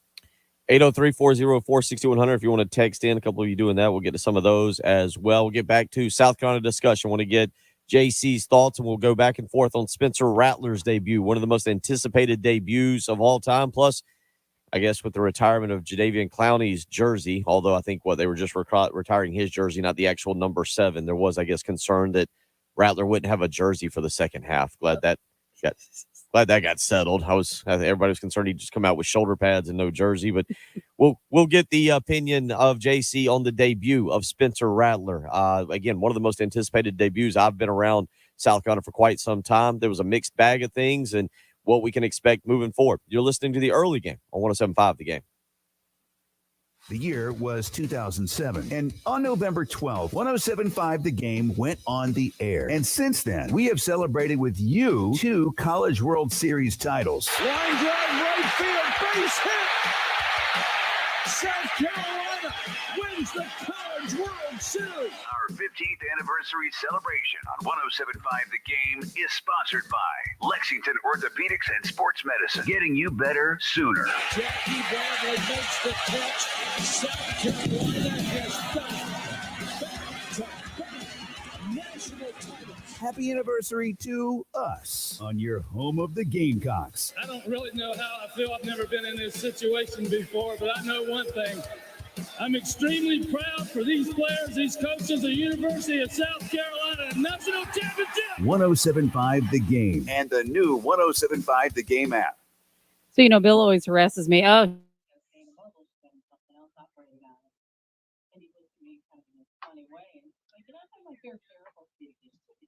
no question. But if you or somebody in your family has been hurt, with an orthopedic problem, look no further than Prisma Health Orthopedics. They're the official team physicians of Carolina Gamecocks and Clemson Tigers. And Prisma Health Orthopedics are going to give you that same care for you and your family that they provide to this top athlete. They are the most comprehensive orthopedic group in the region. They have 65 specialists in these 6 locations to better serve you. To the region's most trusted orthopedic practice and with a deep rooted history of country through leaders in innovative procedures and in teaching the next generation of orthopedic physicians. Did you know they offer a full service walk-in orthopedic urgent care for all sports injuries, for sprains and strains, fractures, even chronic joint pain? When you're an active person, injuries can happen, and it's great to know that there's an orthopedic resource available when you need it.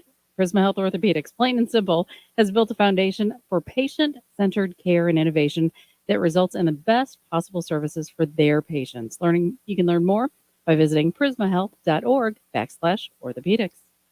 107.5 The Game traffic from the Shepherd's Glass Traffic Center. Shepherd's Glass, a true reflection of quality. shepherdsglass.com. So if you're headed down I-26 eastbound at Old Sandy Run Road, that is exit 125, do have a report of a vehicle fire there. So approach that area with caution or avoid it if you can. Again, that's I-26 eastbound at exit 125. Also an accident in the Lexington area, Community Drive between South Lake Drive and Old Orangeburg Road. Highway 1 at Oakway Drive, an accident there, easy for me to say. We have the report of a car versus deer incident, Old Farm Road at Highway 1. Platte Springs Road near Cannon Trail Drive, a report of a tie-up there. And Shop Road at Atlas Road, an accident there.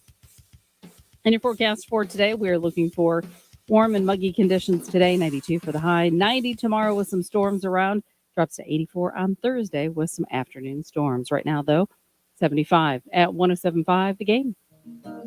Gathering family and friends around a beautiful fire is a holiday tradition. Let Palmetto Propane upgrade your fireplace, whether propane or natural gas, with our premium gas logs and complete installation and service. Our Palmetto Propane hearth and patio home stores are open so you can see the area's finest gas logs, fire features, and grills. Visit us at palmettopropane.com to connect with us online and to find a location near you. Hey, South Carolina, Scott here from Traditions with good news if you're in the market for an engagement ring or for diamond jewelry, because we have the largest selection you'll see anywhere in the Southeast.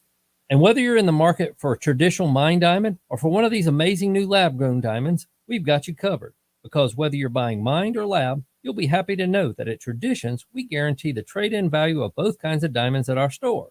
So if the day comes where you want an even bigger diamond, we'll be happy to give you full value you paid for your original when you trade it in. Even better, we have over 1,000 diamond rings in stock, so you'll get to try on pretty much every style imaginable. And if you still don't see exactly the right design, we'll be glad to custom make it for you. And yes, we have interest-free financing for qualified buyers. So come see us and get the ring of your dreams with a diamond of your choice, only at Traditions Fine Jewelers, South Carolina's diamond superstore and customization destination, on Sunset in Lexington and at the Fountain in Sand Hills, where the Midlands get engaged. Since 1964, Gateway Supply has been the Midlands leader in plumbing and HVAC supply, and now, of course, they are statewide with more than 15 locations all across South Carolina. Their showrooms are filled with bath and kitchen fixtures from classic to modern styles. Now, tap and touchless faucets. You can even talk to your kitchen sink. See them at Hamrick Street near the Fairgrounds in Williams-Brice, or Highway 6 and Whiteford Way in Lexington. Design services, expert advice for customers and contractors alike. Visit them online at gatewaysupply.net. Hey, if you've got a hole in your roof or you need a whole new roof, you need to call Mid-State Roofing, 356-1919. For nearly a quarter of a century, Mid-State Roofing has established its reputation as the leader in the roofing industry. Whether it's above your head or at your feet, perhaps a leaky foundation, 356-1919 is the number to call for all your roofing and waterproofing needs. The quality and craftsmanship of a Mid-State roofing system are tops in the industry, especially commercial and industrial roofing systems. If you own or you're in charge of a large building, warehouse, or industrial facility, then you're in charge of that roof. And at some point, a roof is going to need some attention. So the number to call for advice, service, results, and a commitment to customer satisfaction is 356-1919. See all that Midstate has to offer when you click on midstateroofing.com. Tell them, Midstate Twins. If you have a leak, let Midstate Roofing take a peek. 356-1919, midstateroofing.com. If you're dealing with injuries or pain, count on the experts at Lexington Orthopedics and Sports Medicine to get you moving again. Our highly specialized physicians offer comprehensive care for patients at 5 convenient locations throughout the Midlands. Whether you're an athlete looking to return to your sport after injury or someone who needs help for knee, hip, elbow, shoulder, or foot pain, we're here for you. Our expert team can get you better sooner. Visit lexmed.com/ortho to learn more. What we're talking about on 107.5 The Game. Sponsored by Love Chevrolet.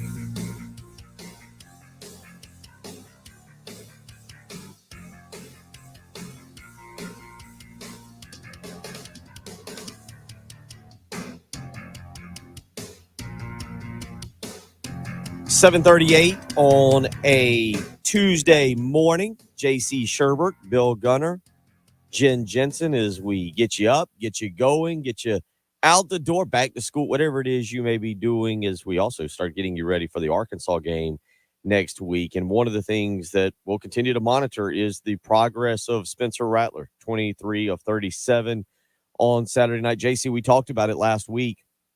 I think I gave you that 265-yard number of going over or under for Spencer Rattler this past weekend. South Carolina now, I believe, I don't have my stat sheet right in front of me. I believe that's now 38 games, and only 6 times in the last 38 times has South Carolina gone over 265 yards. Obviously did not happen on Saturday night, but mixed bag. You saw the talent there. I don't know if I came away from Saturday night. I don't know if this is an overreaction. I don't know if I came away from Saturday night thinking, yeah, he's definitely a one and done type player. There are some things he's got to still continue to develop and work on. Yeah, I mean, we'll see how it goes as the season goes on. I mean, like I said, was he a little rusty?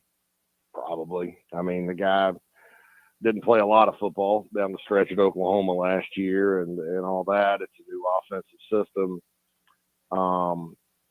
One thing I did think Marcus Satterfield did a good job of Saturday night was, putting Spencer in position to make plays with his arm. Unfortunately, most of the plays we saw, it was, a scramble play. But you know what? They worked on the scramble play. Beamer talked about it in the spring, how they mapped out SEC touchdowns and said, okay, this percentage of touchdowns scored in the whole league are on scramble plays. So, good thing they worked on it because it worked. I think that if you went back and really watched the film and kind of the big picture film that the coaches used, my guess is you'd see that he left some plays out there. But every quarterback does that. I mean, it's not crazy that he did. It's not indicative of his performance. But I don't know. We'll see. When you don't get a run game, and it's more of a, you're just trying to pass it and make plays with your offense, score points, it gets a little difficult, man. I mean, that's why establishing the run is so important, because that opens up other things, because the other defense has to start accounting with other guys in the box, things like that. You get a favorable box, whatever. So that's, I'm with the people that thought it was kind of a mixed bag, but I'll say this: I saw enough out of him to where, if you get better blocking, and as he evolves in this offense, I mean, I think he can really have a really great year. But things have to happen. Spencer Rattler's one guy. I mean, you got to have blocking up front. You got to make sure that you're keeping the heat off of him, and then he's got to connect on those guys that are open down the field when he has that opportunity. Yeah, he's just like Jonathan Moxon. He's just one guy. He's just one guy there. it's not a good Tuesday morning if you can't get in a good Varsity Blues reference there, JC. That was There's no doubt. yeah, that was actually on television yesterday, trying to find some football during the day, waiting for Clemson, Georgia Tech. One thing that I would like to see more this week, because maybe he was good at this and I was unaware of it. Maybe he's dramatically improved. Spencer Rattler really is good throwing on the run. And there was only, if I remember correctly, if I've got my count down, there was only one designed bootleg, play action bootleg, where he got out to his right, was able to hit Juice Wells on kind of an out route. Obviously, there was the scramble play with the long pass to Jalen Brooks. But I'm kind of with you, moving him around. And right now, if you have offensive line issues, maybe being able to get him out of the pocket and roll him out a little bit might be the strategy to open up the game a little bit more for passing. I was surprised at how accurate he is when he is on the run. Oh yeah, that's a big strength of his. When people talk about arm talent, that's what they're talking about. He puts it right there. Look, the one of the passes to Jalen was a little off, and Jalen made a great catch on it. But that's going to happen in football games. I mean, right. I think there's a misconception out there that quarterbacks have to be just like automatic and stick it right in the breadbasket every time. I think that's an Xbox thing. People play those NCAA football games or Madden or whatever, and you got a 99 quarterback, he's just throwing dimes, and when the bullets are live out there, that's unrealistic. And so I did think he did a good job connecting. I agree with you, Bill. That's kind of one of those things where if you're not blocking and you can't get a clean pocket, the other option besides, I don't know. I guess one of the options would be to get him on the move a little more and get him out there. And, you got players you could do that with. You've got, I think South Carolina's got good receivers. And Austin Sogner was a little quiet on Saturday night, but, he'll pick up. And Bell and all those guys. So, I thought that, when he got on the run and on the move, that's when things happened for this offense on Saturday night. And maybe that's something in the future they can do. I'll say this: Arkansas's defense is different. What Barry Odom does is a lot different than what Georgia State does. So it's going to be a little bit different, probably a little bit different plan of attack. They'll drop guys, try to get pressure with 4, that kind of thing. And so I'm curious to see how Arkansas plays the Gamecocks on Saturday and to see kind of what the counter is for that. 803-404-6100. We'll get to some more people in the next hour. We've still got the text messages coming in. A couple people talking about that offensive line. Anonymous texter weighing in said our veteran offensive line didn't do him any favors. And another texter saying, although impressive with his feet, Rattler failed to step up in the pocket and took way too much time getting rid of the ball. That was a problem at Oklahoma as well. Great arm, though. 803-404-6100. We'll come back. We'll wrap up this hour with JC Shurburtt. You're listening to JC, Bill Gunner, and Jen Jensen. It's the early game on 107.5 The Game. Our 15th anniversary celebration on 107.5 The Game is sponsored by Lexington Orthopedics and Sports Medicine, getting you better sooner. on your home of the Gamecocks, 107.5 The Game, and the new 107.5 The Game app. 107.5 The Game traffic from the Shepherd's Glass Traffic Center. Shepherd's Glass. I gotta mess with our thermostat. It is cold in the studio. I'm gonna build a fire over here. I think it says 70.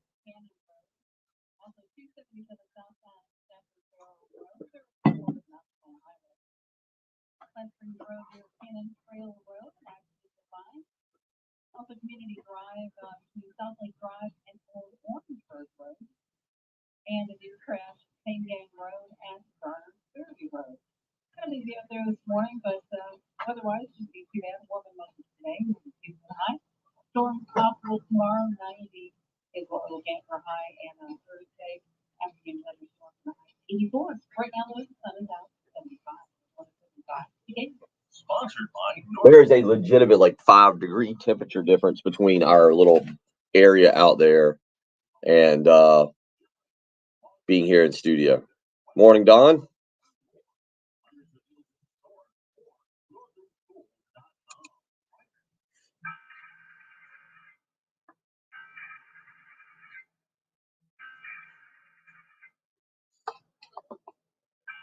91 career hits. I saw him in June and August, but on September 11th, he broke the record and was celebrated all over the nation. Not everybody appreciated Pete's handiwork. What was that? That didn't go out on air. The signal? What was that?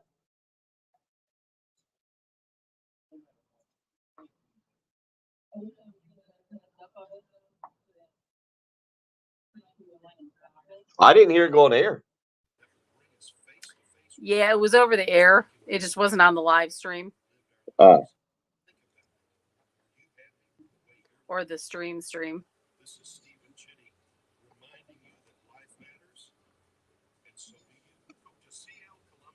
You got to put a lot of money on that then, because North Carolina's a touchdown favorite, Mark. We want to see that ticket. That's a bold state. North Carolina's -7. Did I see that? Let's look. Yeah, I got it right here. North Carolina's -7 to 7.5. Gotta lay the wood on that if you're going with a 27-point victory.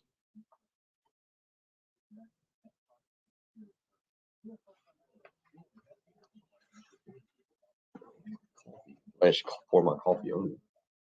How did the thermometer just go down? I turned it up. What is going on in this room?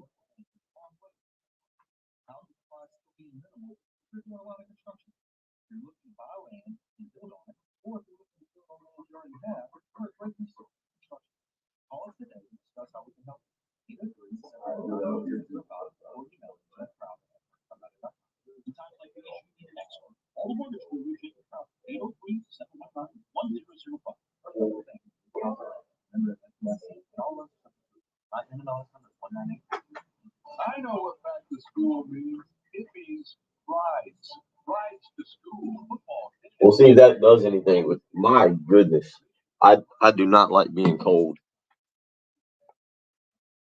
Old man. I am. I just look. On the debut of Spencer Rattler. 7:30. Okay. Oh, sorry.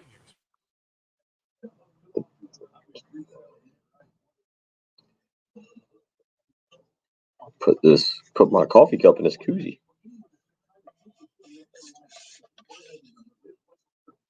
A little koozie action now.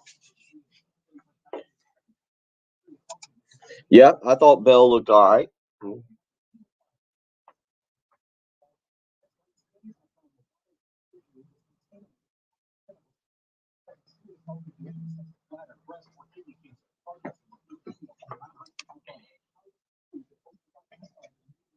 Oh.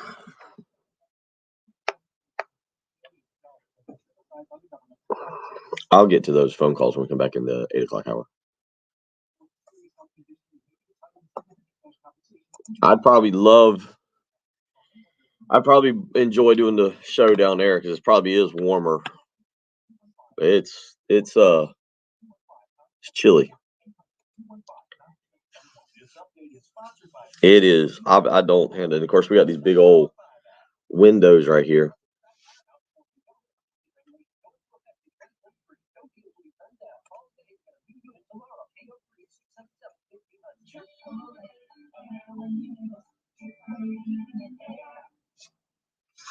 Broadcasting live from the Herndon Chevrolet studio. Is that about my hat? It's actually a Key West hat or a Margaritaville hat. That was a hat I got at Margaritaville. Or did I miss something?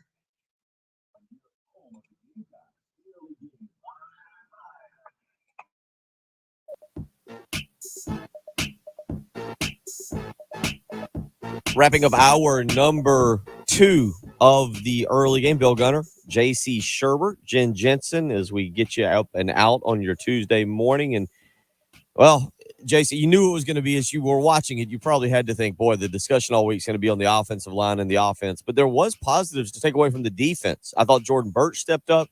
What I really liked was the play of the linebackers. I thought Debo Williams looks like a guy who you can count on for a couple of years. Maybe a guy you can only count on for 1 year, but Devontae Reed at safety, another guy for 4 years, Nick Eamon-Worry I thought looked really good. There were some bright spots that I feel like Clayton White has got some pieces to really mold into a very solid unit this year if they can figure out how to completely shut down the run.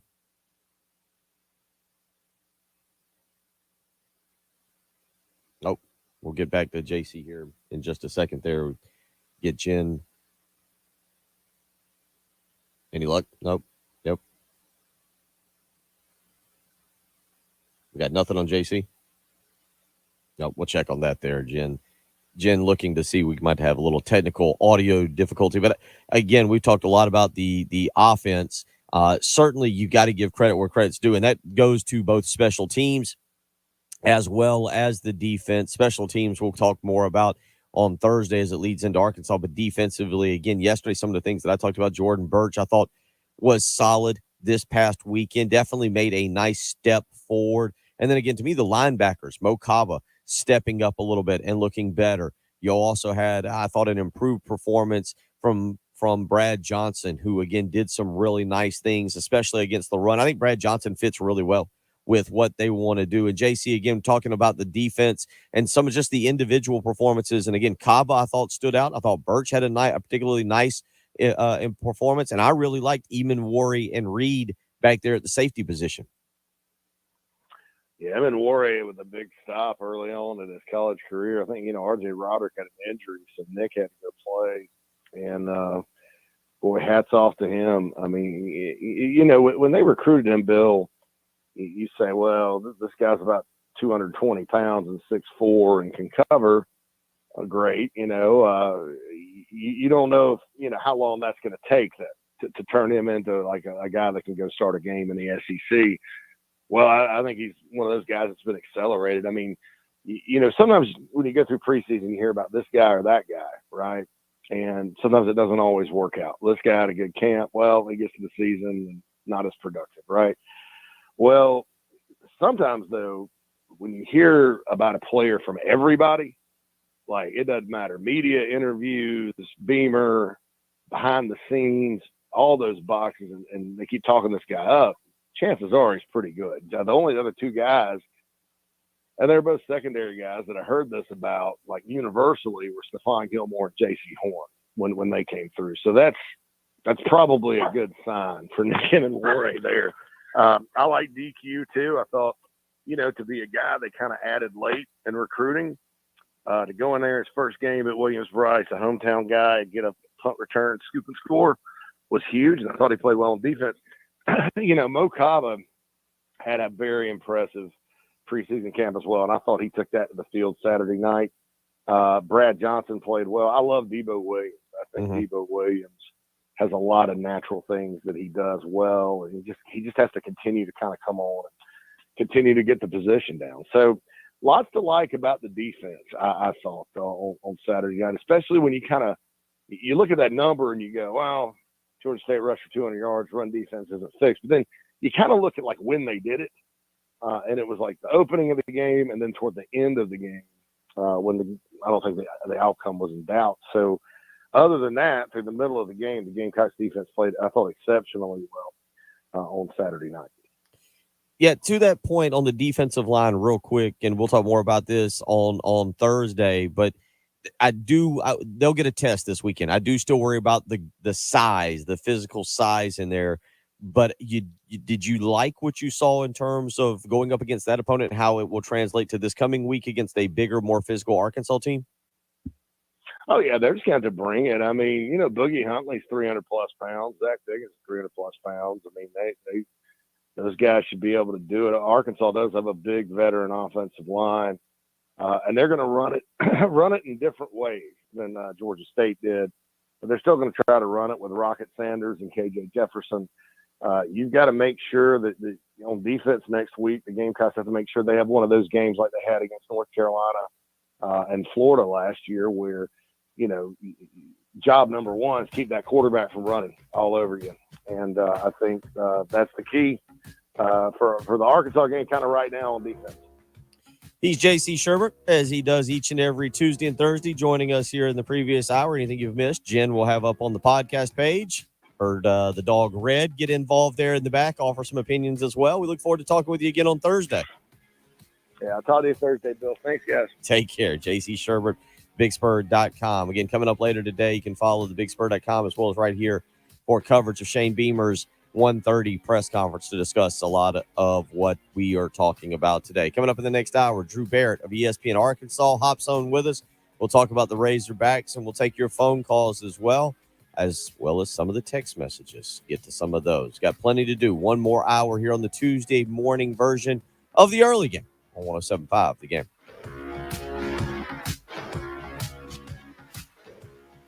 Celebrating our 15th anniversary is Columbia's Sports Talk Station, sponsored by Lexington Orthopedics and Sports Medicine. WNKT-FM, Eastover, Columbia. 107.5 The Game. A Cumulus Media Station. Hey, it's Terry Ford from 107.5 The Game with our buddy Adam Vance from Sound and Images. Okay, Adam, we all know Sound and Images as an events company, but you're more than that, aren't you? We are a commercial audiovisual installation company. And what does that mean? That means that we can come into your place of business. We can help you assess what you have, what you need, where you want to go. We're really big on video conferencing systems. BYOD, as they say, bring your own device, connect wirelessly, connect with ease. If you want to reach out to Adam Vance, just go to soundandimages.net or call 803-791-3925. Whatever you have planned today, cancel it. Labor Day savings going on now at Galliana Kia on Greystone and KiaColumbia.com. Unlike other dealers, we're selling new Kias below MSRP. Just go to KiaColumbia.com and see for yourself. New 2023 Kia Forte LXS, just $19,990. All new 2023 Kia Sportage LX, lease for just $259 per month. Plus, Galliana Kia will take any trade-in in any condition, even if it's not paid off. Don't make a $1,000 mistake. If you want exactly what your trade is worth and a new Kia below MSRP. All right. Quick break. Everybody grab your coffee or your soda or whatever your breakfast item of choice is.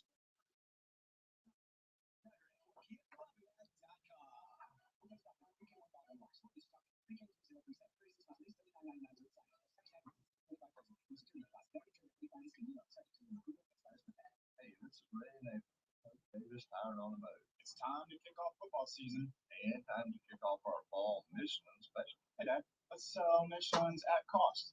Customer pays what we pay. Michelin best would ever do that. Surprise! It's not a penalty if they don't see it. Any other surprises? Well, I guess I should say thanks for the raise. Oh no, you get a pay cut while we're selling Michelin's at cost. I don't know what it is. I have got it back above 70 now.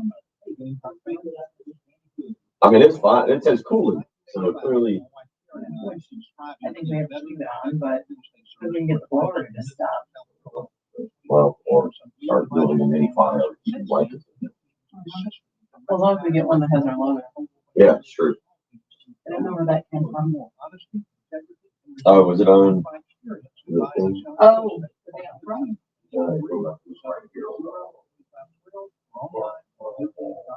Your local radio stations are here for you.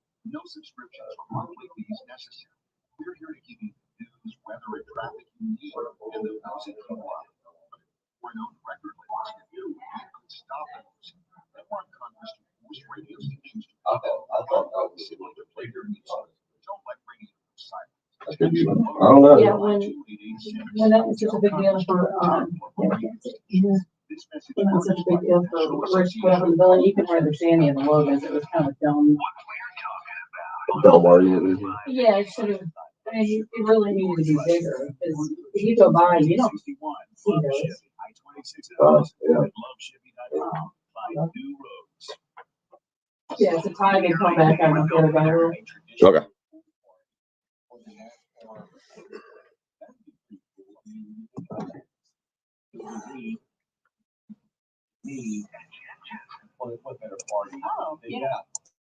In your second ego. I mean, that would be a great party. That would be so much fun. Those are the people that I love the most. Because I love me some meat. On your home of the Gamecocks. I love me some meat. I can't stand myself. 107.5 Let me finish, Bill. The Game. Yeah. Get up. Number 3 of the early game. Getting you up, getting you out, getting you going on a Tuesday morning. Should be a very nice Tuesday out there across the Midlands. You get a night without football. You get a Wednesday night without football, and then we've got the Buffalo Bills and the Rams taking on each other on Thursday night, the start of the NFL season. That'll lead us into a Louisville, Central Florida Friday night game, and it'll be a whole nother day on Saturday of college football, one of which will feature the Gamecocks and the Razorbacks noon on ESPN. Coming up in about 28 minutes, we'll catch up with Drew Barrett of ESPN Arkansas to get the take on the Razorbacks, what he thought this weekend. I got a chance to watch some of Arkansas and Cincinnati, was a little bit more tuned into a few other games and what was going on, but certainly a game this past weekend from Arkansas that they will gladly take as they knock off the Bearcats 31-24. KJ Jefferson with a very solid weekend. Trey Knox, his wide receiver, leading the team there for Arkansas, and Raheem Rocket Sanders, the running back, going for over 100 yards. So Arkansas doing it both through the air and on the ground this past weekend, and they will host South Carolina on Saturday, 12 noon. You can catch that game both right here on 107.5 The Game, as well as being on ESPN. So again, that'll be in about 27 minutes.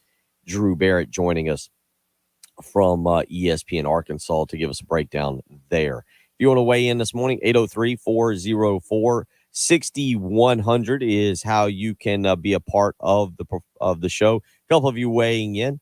This is from another anonymous texter. Says the offensive line has to be better. The O-line's performance affects our run game dramatically, which was down Saturday night. It also affects Rattler. With no time, he's going to be in difficult situations.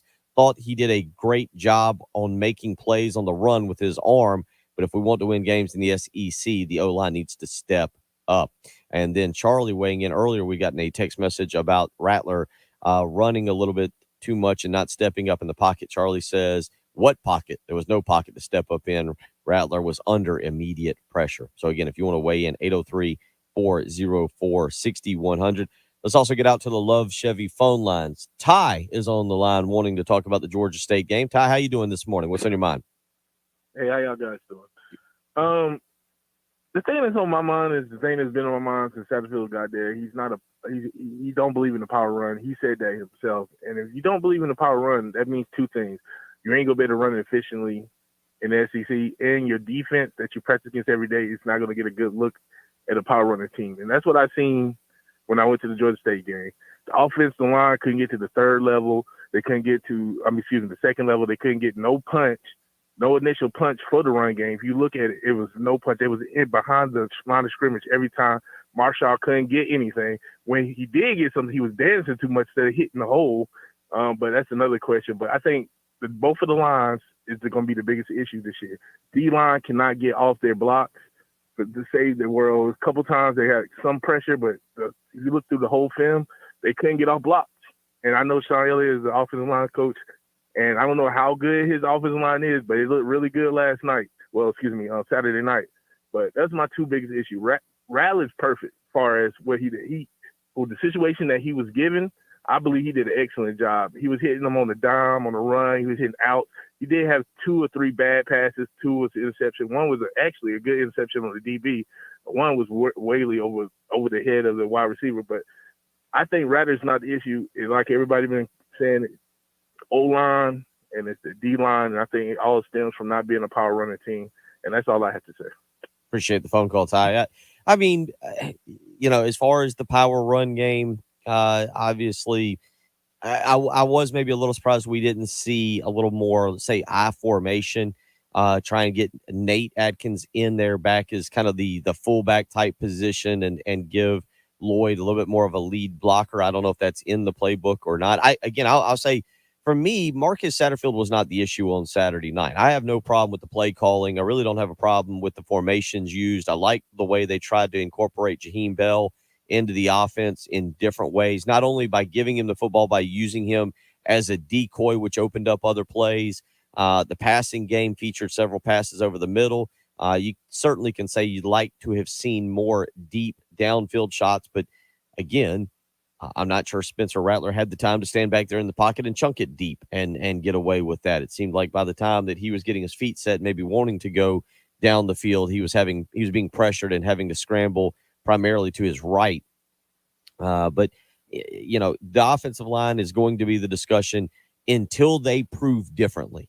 Some of you are hitting me up here on our live stream and pointing out Danny doing this on Twitter, both Spencer Rattler and Marshawn Lloyd. I believe both last night. I saw them late last night, or at least I definitely saw Lloyd, and somebody just sent me the Spencer Rattler tweet as well. But both of those guys backing up their offensive line, basically saying that they're going to ride with those guys and they know how hard they work. And it's understandable. They're teammates. That's what you expect them to say.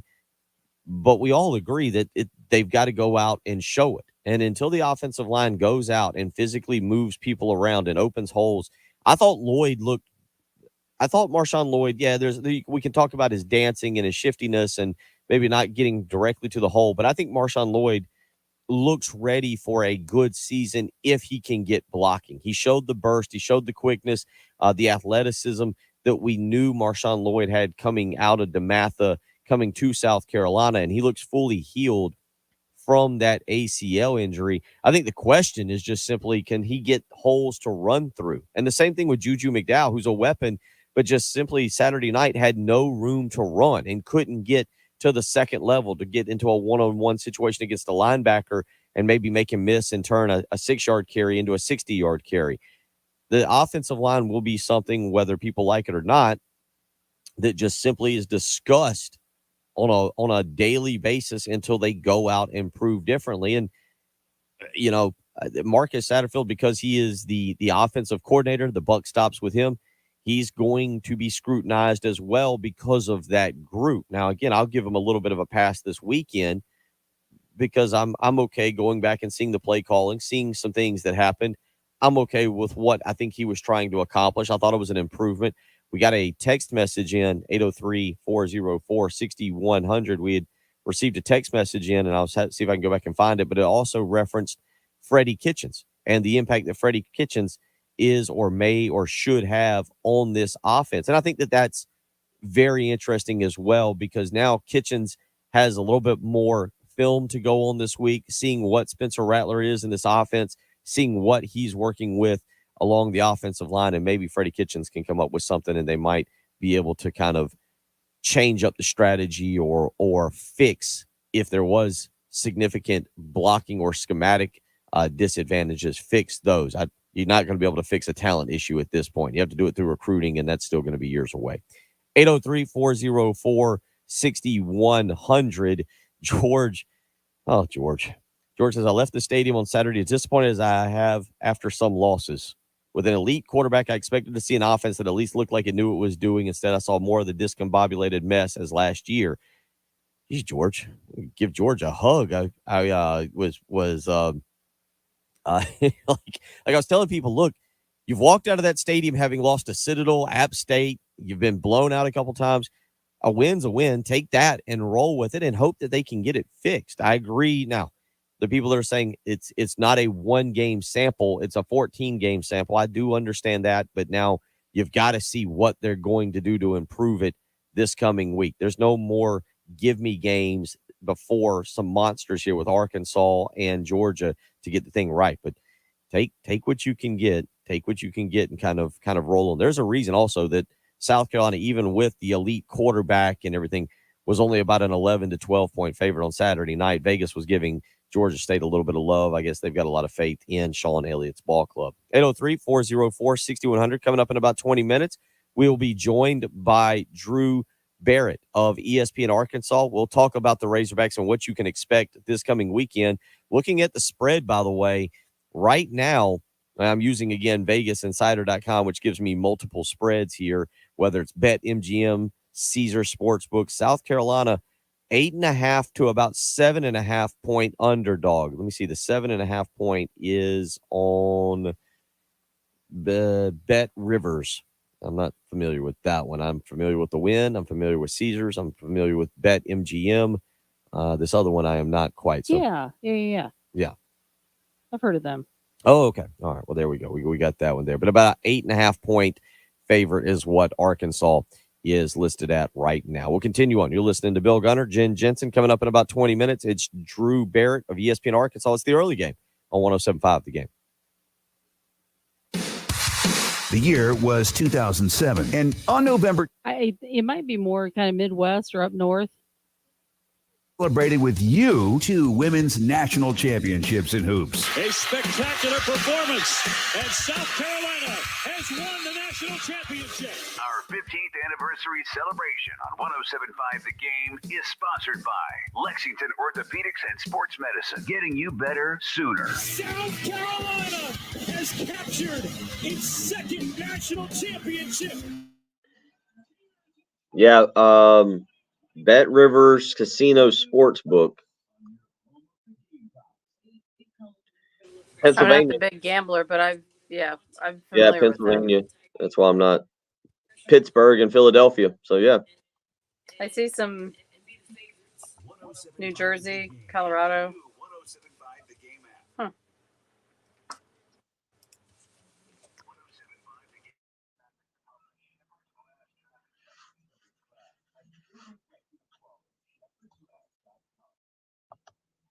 There was a report of an injury accident, Stop Road and Pine Drive.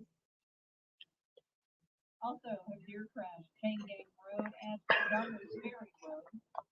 An accident, Hudson Road at Longtown Road. Also, I-20 westbound at Sumas Road. I-20 westbound at 277. I-26 westbound at Old Sandy Run Road. There was a vehicle fire there. Now it's kind of finishing getting all of that cleaned up. Plant Springs Road near Cannon Trail Drive.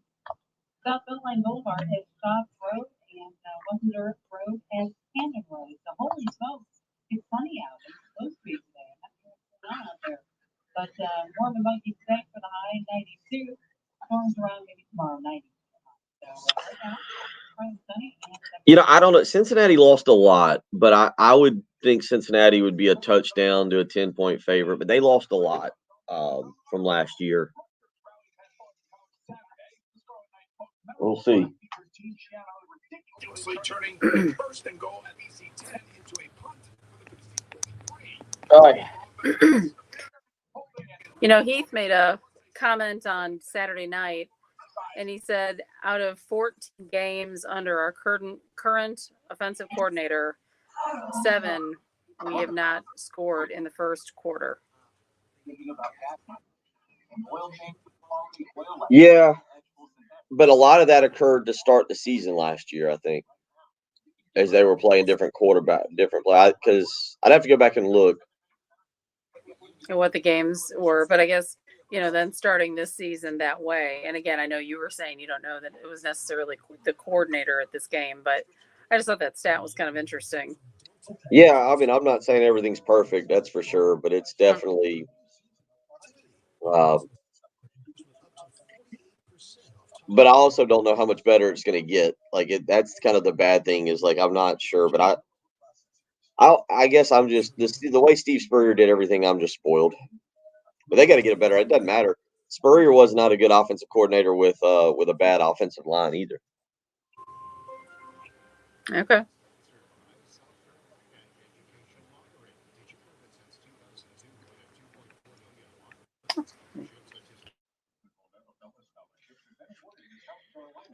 Just gotta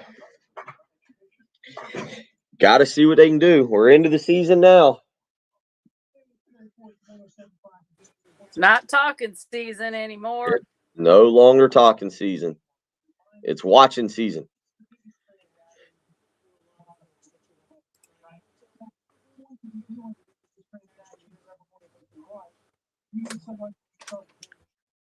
Trust, dependability are kind of important in dealing with this kind of money.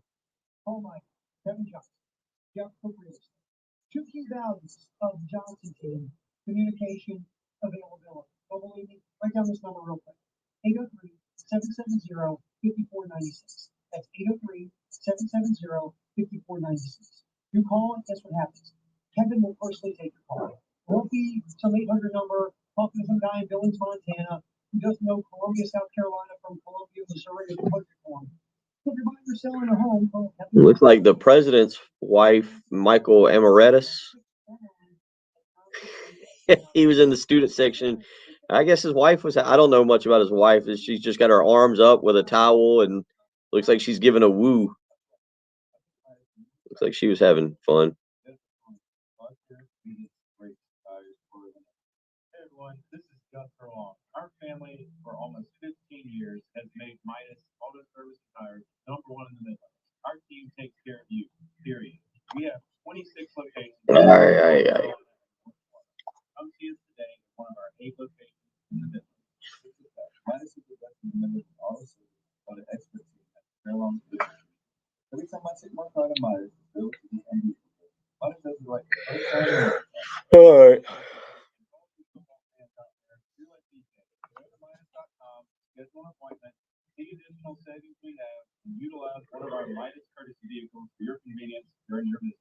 Hey, from DK Joyner, Midas in the Midlands has the winning service on your car or truck. It's a big decision. Make it a smart one. Every Acura certified pre-owned vehicle comes with a 182-point inspection and gets a 2-year. Oh. It's probably not a good thing when it's 8:18 and I'm ready to get back in bed. Just worn out from a long sports weekend.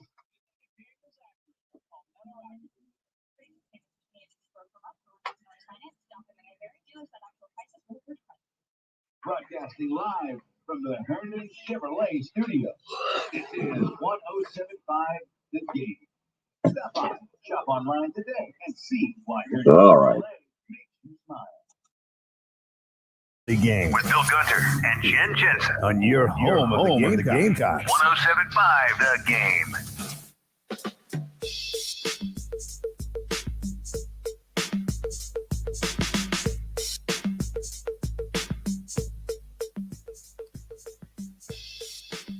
Eight 803-404-6100. Several of you continuing to weigh in on the text line.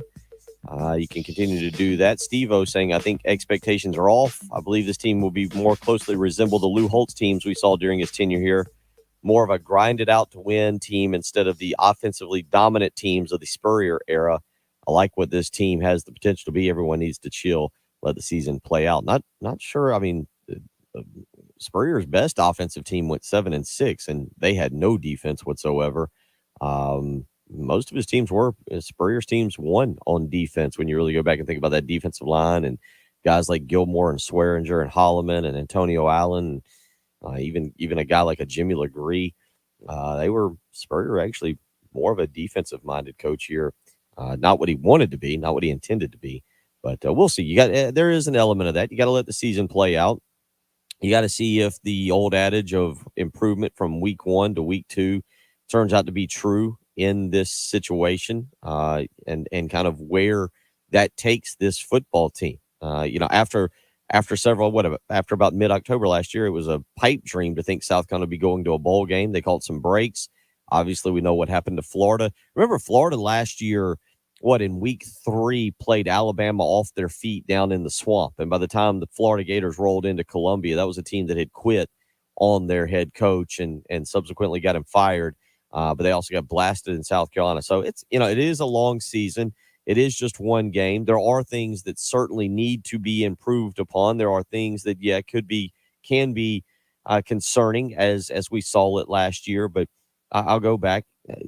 You try not to overreact too much. You take it one game at a time. I think the good thing for South Carolina, good or bad, is this is a test this weekend. South Carolina is going to be the underdog. They're going to go against a team who's been able to rise rapidly under the guidance of Sam Pittman, and they've been able to build their program in a manner that South Carolina would like to build theirs here in the Eastern Division. And now you go on the road, and it will test the manhood. It'll test the physical nature of this South Carolina football team. It's going to test a lot of that love and family and all those things we hear Shane Beamer say, because you expect them to face adversity this weekend. South Carolina faced adversity this past weekend. They fall behind 14-12, and I know it's at home, different environment. I know it's Georgia State, different opponent than Arkansas, but it did give South Carolina a little taste of adversity and finding out what they were made of. And you want another positive along with solid defensive play, along with good special teams play. Take a little positive from the fact that South Carolina, again, even against the Georgia State, faced a little adversity and managed to overcome it. Richard weighs in and says, take North Carolina by at least 10 over Georgia State. I don't know about that. I mean, I'm not we'll see what happens. North Carolina's defense leaves a million things to be desired. The offense has put up big points on Florida A&M and Appalachian State, but now they go to Georgia State. And by the way, who's doing the schedule for North Carolina? How do you have road games against Appalachian State and against Georgia State in the same season? Didn't realize maybe they're trying to get paid to be able to pay the buyout, get out of the grant of rights for the ACC, get over to the SEC. 803-404-6100. Didn't get a chance to talk too much yesterday about the opening weekend of college football. Again, Georgia blows out Oregon. The score obviously catches your eyes right away, 49-3. Stetson Bennett just ripping up Oregon for 368 yards. Bulldogs didn't really run the ball, didn't have to run the ball. Kendall Milton was the leading rusher with 50 yards, but 49-3, and we'll see where Oregon goes from here. Utah, number 7 in the country, goes on the road and loses to another SEC school in Florida. And I don't know what Southern Cal is going to be, but that's basically about the Pac-12's last hope for a playoff team. We'll see if Lincoln Riley and Caleb Williams can kind of guide Southern Cal into position to maybe be at least in the discussion come late October. But you look at it right now, the way Oregon lost, yeah, they're done. You can remove them from the college football playoff. The way Utah lost, it's hard to see them bouncing back and being able to get into the playoff discussion.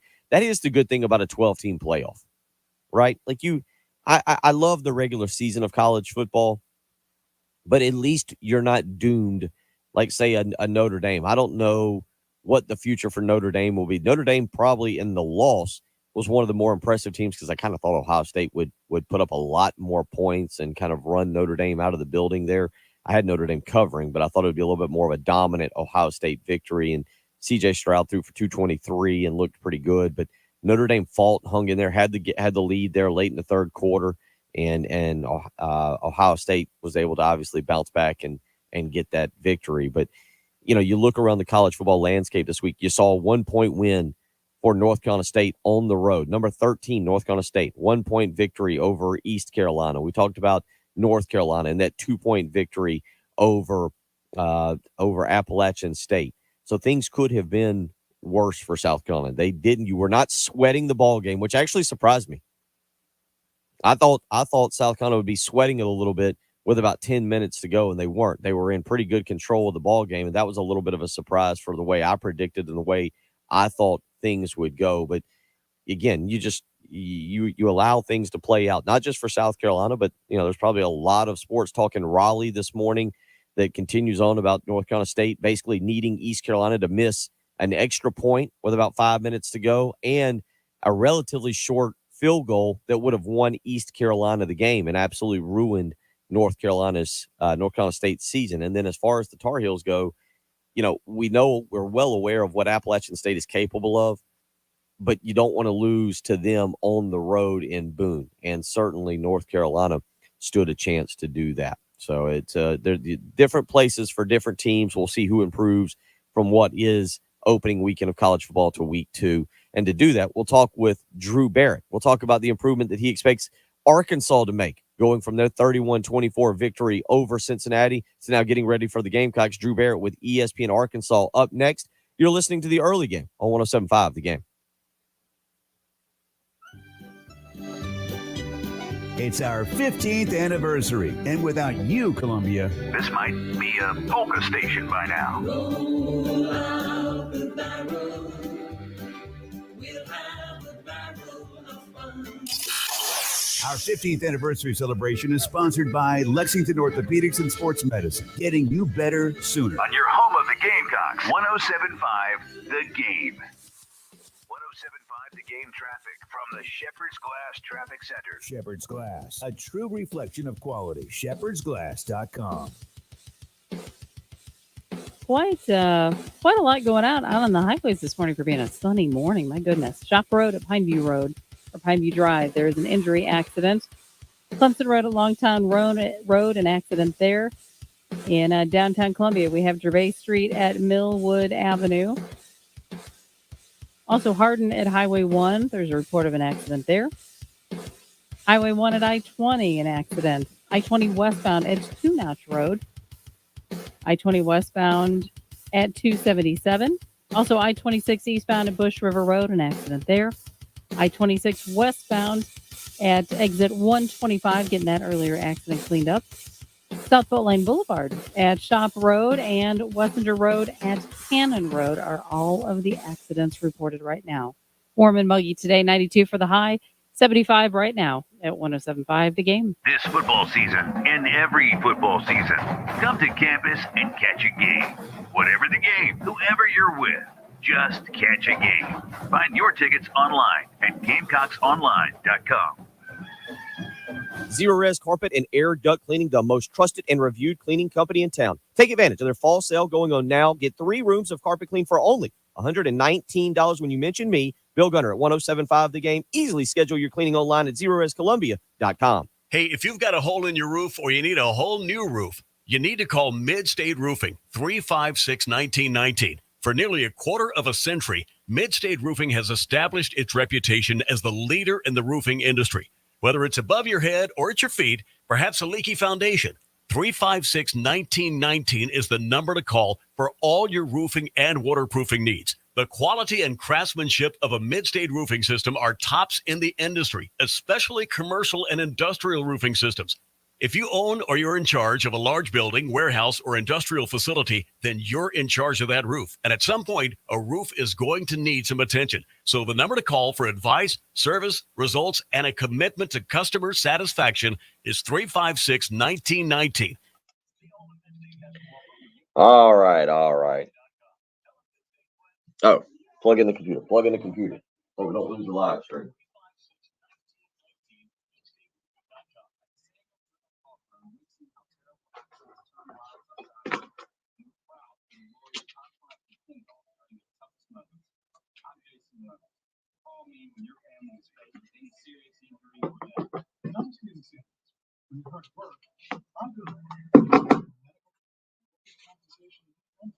Experience and passion you need it most.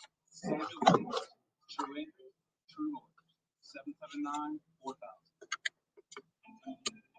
Starting price time in the Army National Guard has led to what I first learned. The educational system I received made it possible for me to be the first. Ah, there we go. And graduate debt-free.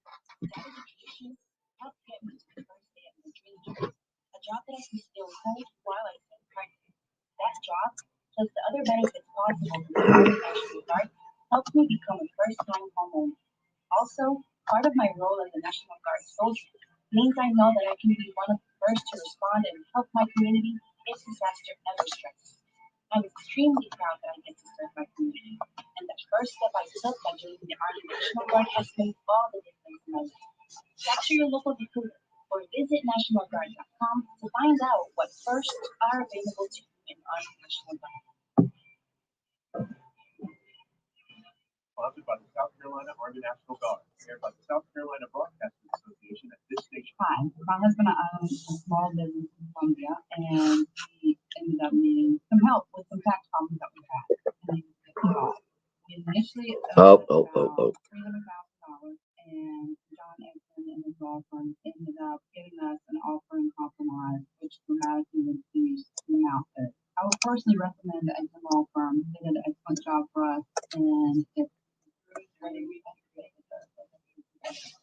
Great to know we have changed. Say that last part. We have a what? Our office has been dedicated to helping hardworking individuals. Tax returns or facing IRS wage levies, bank levies, or tax. Call our office today, 771-9800, or go to ExtonLawFirm.com. That's ECTON lawfirm.com. Let's get your tax problem solved for good. Call today. Glad you did. What we're talking about on 107.5. Sponsored by Love Chevrolet.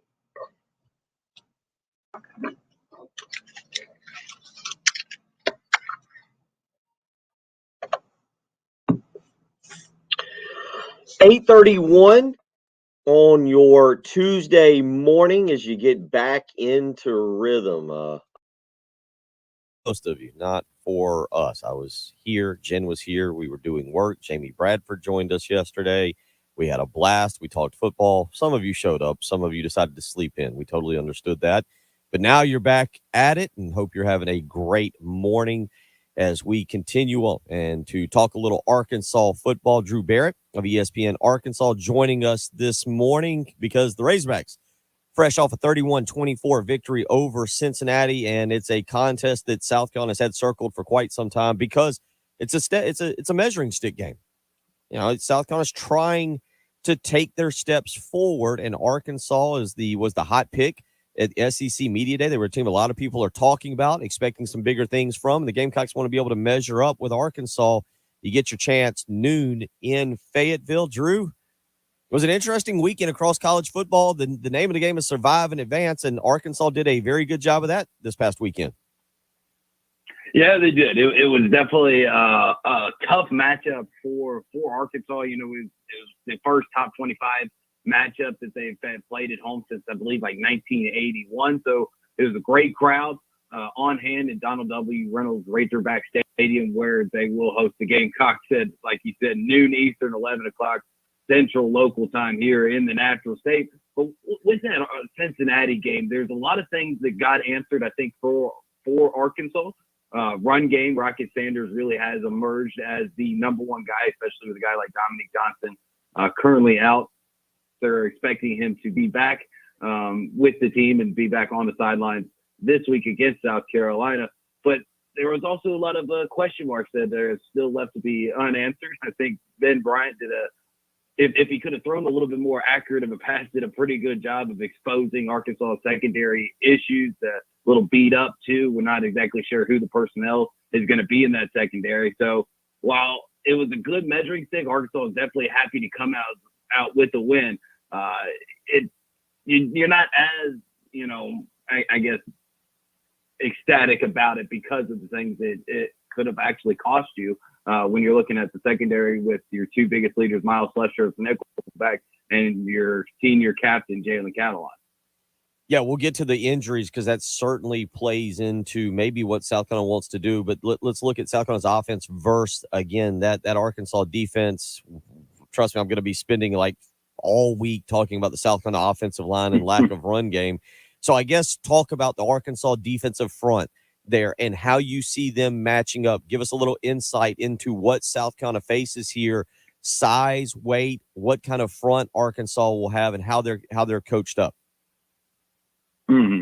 Well, ultimately, it's going to, I think, start with right up front, right in the middle. It's going to be with Terry Hampton. He did a great job throughout the weekend of being at that big body to clog up those A gaps.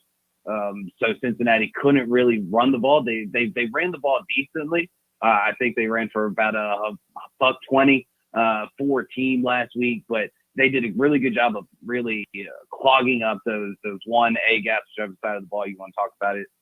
On Landon Jackson, transfer from LSU, did a really nice job. You have Isaiah Nichols there, the defensive tackle.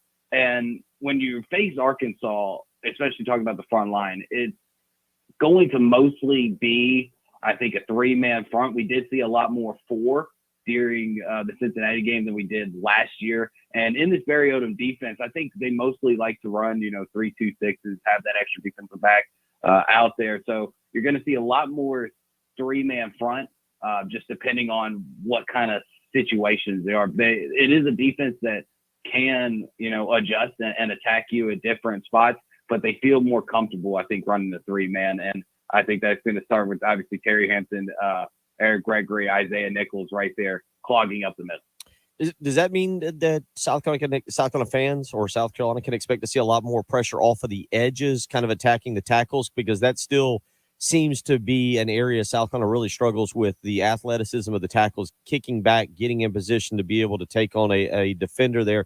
Is that what South Carolina fans will look for? Is linebackers coming off of the edge or even corner blitzes? Yeah, definitely. I think that you're going to see a lot of pressure. When Drew Sanders transferred in from Alabama, that was one of the best things that a lot of people talked about with him. He is going to play. He plays the middle, but he will line up kind of on the outside too, and will bring that pressure. Is the speed that he has and the ability he has to get to the quarterback. Bumper Poole, obviously the senior laden guy who's probably going to break the tackle record for Arkansas here in the next couple of weeks.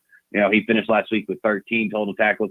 So coming off, attacking those edges is going to be something I think that Arkansas going to try to do, because they want to keep you inside. Obviously, I mean, that's the goal for every defense. But with Barry Odom's defense, they want their linebackers to be the leading tacklers because they want everything to funnel inside. So that could be definitely a situation. I mean, you could see, some types of safety blitzes, of corner blitzes. When you're playing, not just five a nickel set as your defensive backs, but sometimes you have that sixth guy that is a DB in this the packages that Barry Odom likes to run. You will get to see him kind of roam around and kind of move around in different areas, and it could definitely be a situation where he is attacking the edges. Okay, so not good there. That's not a matchup that particularly favors South Carolina. Let's go back to that secondary that you were just talking about, and there was some significant injuries last week. Jalen, how do you say this last name? Jalen Catalon. Jalen Catalon and Miles Slusher, the two significant names that appear to be injured. Nickelback, Miles Slusher, and safety Jalen Catalon. Talk a little bit about that. How does that impact? Because this is a game that right now, what I saw from South Carolina, Spencer Rattler's going to have a big day. I like South Carolina's wide receivers. That was an improvement, I thought, on Saturday night. But now give everybody a little insight into what the injuries to Slusher, Catalon mean. And I'm assuming, I didn't look, but I'm assuming it sounds like they're out for this weekend. Well, it's a little iffy right now. Obviously, they're not telling us anything. So we basically just through one day on our text line, phone calls, we've had to really pull Nick Saban here. We don't know, so quit asking. It's been one of those situations, and very tight-lipped about it.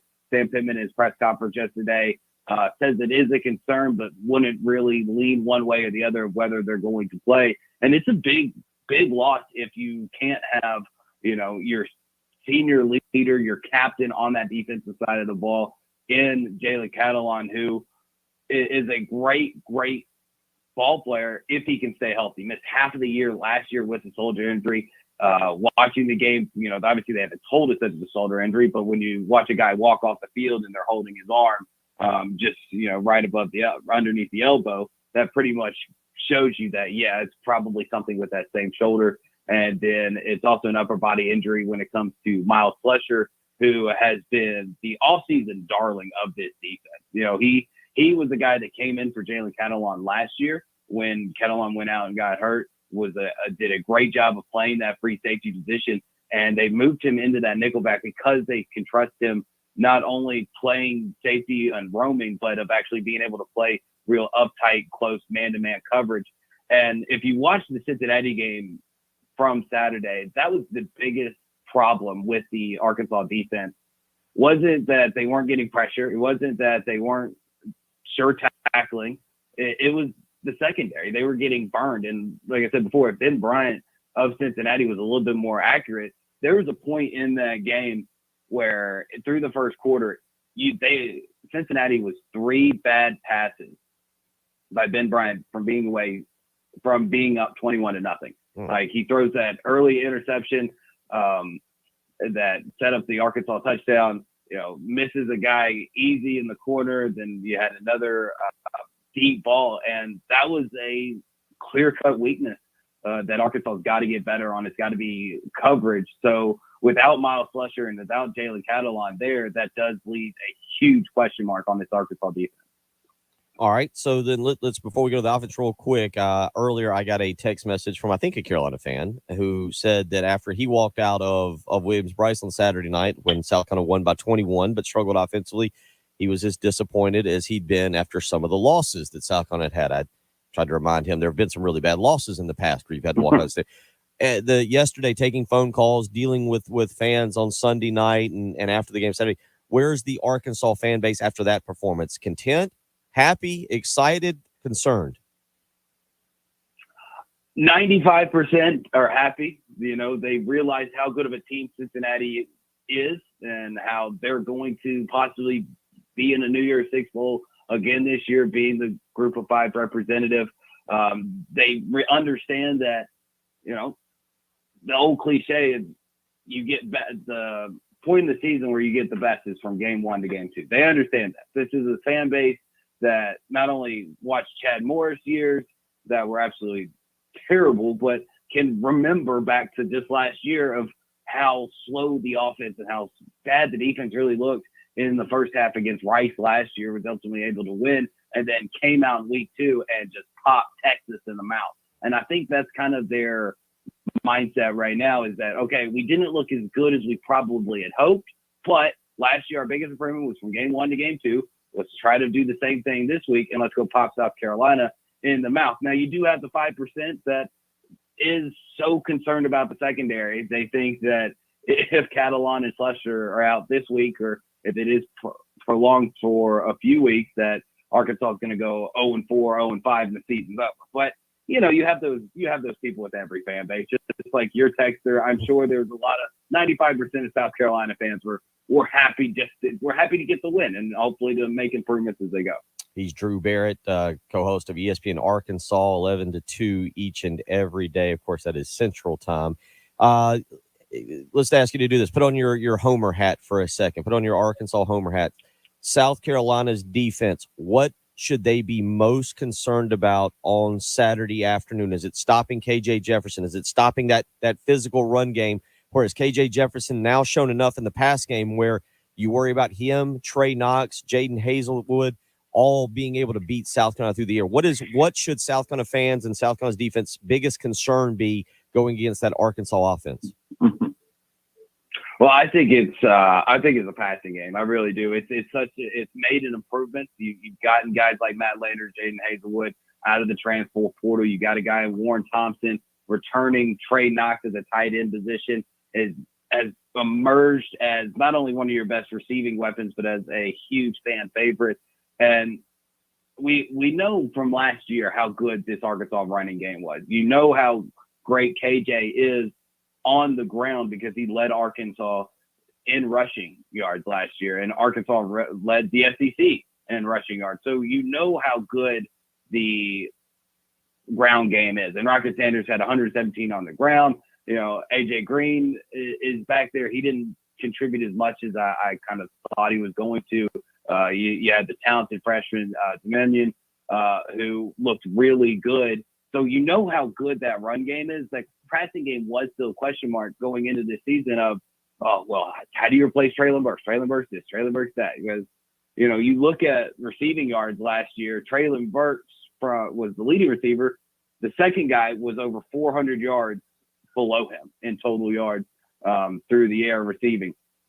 But I think that it really did show that this passing game is for real. And KJ, every single time he's gone out in an Arkansas uniform, has improved, has gotten better, has made a part of his passing game better every single week. 18 to 26 last week, 223 yards, did for three touchdowns, 2 of them to Trey Knox. So if I'm South Carolina, I'm doing maybe, I don't know if it's the complete opposite of what Cincinnati did. Cincinnati came into the game, loaded the box, said, hey, you're going to have to beat us through the air. And that's ultimately what they did, because 3 out of their 4 touchdowns were through the air with passes from KJ Jefferson. So if I'm South Carolina, I'm looking at much more of a balanced attack on the defensive side than what Cincinnati brought. He's Drew Barrett, co-host of ESPN Arkansas, 11 to 2 each and every day. You can follow him on Twitter at dbarrett36 is the way to do that. Drew, we appreciate it. I hate that I can't make it out there. We talked about that at SEC Media Days. I gotta celebrate. I get a teenager this weekend. The daughter goes from 12 to 13. So life comes at you fast. Be prepared, I guess, is the moral of that story. But appreciate you taking time to join us today. Look forward to catching up later on this year. Hey, I appreciate it. I'd love to come back anytime. Definitely. We'll do it. Take care out there, and good luck this weekend. He's Drew Barrett, again, ESPN Arkansas. You can follow him on Twitter at dbarrett36 and ask him more questions. Harass him throughout the week there with questions about Arkansas. We'll come back. We'll wrap up the Tuesday morning edition of the early game. It's Bill Gunner. It's Jen Jensen. You're listening to 107.5 The Game. The Extra Point with Pearson, Preston, and the guys from Gamecock Central. Oh, Wishbone oh, Marshawn Lloyd's playing wide receiver and we're going 5 wide. Hey, let's not give the ball to running backs. Like, why do you keep going back to the wishbone thing? I feel like because that was stupid. That was so stupid. That was stupid. You can't say they didn't have a good game plan on certain aspects, and then when they scheme up a play that worked, because it completely confused Georgia State. We should, at this point, not be worried about having numbers against a team like Georgia State. Get the point? The extra point. Should turn my mic on if we want to give away tickets, Jen. 803-404-6100. Right now, we're going to give you a pair of tickets to the Columbia Fireflies. That's right. Tomorrow night against the hated Charleston River Dogs. It's White Claw Wednesday. 16-ounce White Claw seltzers for $5. So we'll take caller number 5 to win a family 4-pack of tickets. You can get out. There's no football tomorrow night. Weather should be nice. Check out the Fireflies and the River Dogs. 7:05 first pitch. Caller number 5 right now. 803-404-6100. Again, it'll be White Claw Wednesday. 16-ounce White Claw seltzers for just $5. Caller number 5 right now wins yourself a family 4-pack of tickets to the Columbia Fireflies and the Charleston River Dogs tomorrow night. 7:05 first pitch. Also, want to tell you all about my good friends at AAA Heating and Air. They have absolutely made sure that I'm comfortable in my own home. They've taken care of me. They'll do the absolute same for you. And there's no better time than right now to be purchasing a new heating and air system. Why, you ask? Because current inventory cannot be sold after December 31st. There's going to be some new government regulations, and AAA Heating and Air has to empty their warehouse. So you can take advantage of that, because starting in 2023, you can expect to pay an average of 30% more for a new Sear 2 HVAC system. It means right now is the absolute best time to get in touch with AAA Heating and Air. 803-677-1500. Let me give you that phone number again. Write it down as I tell it to you. Call AAA Heating and Air today and tell them Bill Gunner sent you. 803-677-1500. How about this? Guaranteed financing. That's right. Doesn't just mean that you have great credit and you're going to be taken care of, even if you've had some bumps in the road, if some things have come up in the past. We all know the last few years have been a little difficult. Maybe you've had to miss some payments. Some things have happened. Call AAA Heating and Air, and they can guarantee financing. 803-404. No, that's our phone number. Don't call that. 803-677-1500 is how you can get in touch with AAA Heating and Air. They offer a 15-year parts and labor warranty as well. So get new comfort in your home as quickly as tomorrow. Call AAA Heating and Air, 803-677-1500. Tell them Bill Gunner sent you. 107.5 The Game traffic from the Shepherd's Glass Traffic Center. Shepherd's Glass, a true reflection of quality. shepherdsglass.com. Oh, my gracious. So many things out on the highway. Let's get right to it. Shop Road at Pine View Drive, still working that earlier injury crash. Gervais Street at Millwood Avenue, an accident there. Also, I-20 westbound at Two Notch Road. I-20 westbound at 277. On I-26 eastbound, we have an an accident there at Bush River Road. I-26 westbound at exit 125, that has now been cleared, so good news there. And Shop Road at Beltline Boulevard, we have a report of a tie-up there. Wessinger Road at Cannon Road, an accident. Nice forecast on tap. Can be kind of warm, though. A little bit muggy, 92 for the high. Storms around tomorrow with a high of 90. It is currently 76 at 107.5 The Game. Sponsored by Dell Technologies. The Dell Technologies Labor Day event is here. What's going on? Activity with up to 48% off Vostro laptops, Out of the highway. Intel processors. Upgrade by calling 877-ASK-DELL. Hi, everybody. This is Woody Wyndham here to talk about Pioneer Tree Service. Pioneer Tree Service has more than 4 decades of helping homeowners maintain and manage trees on their property. Their skilled crew offers customized solutions that match your needs and budget. Tree trimming and tree removal can be dangerous. You need to trust the people that are doing the job. Before attempting to remove limbs, call Pioneer Tree Service for a free quote. They remove limbs safely and make sure that future growth is direct.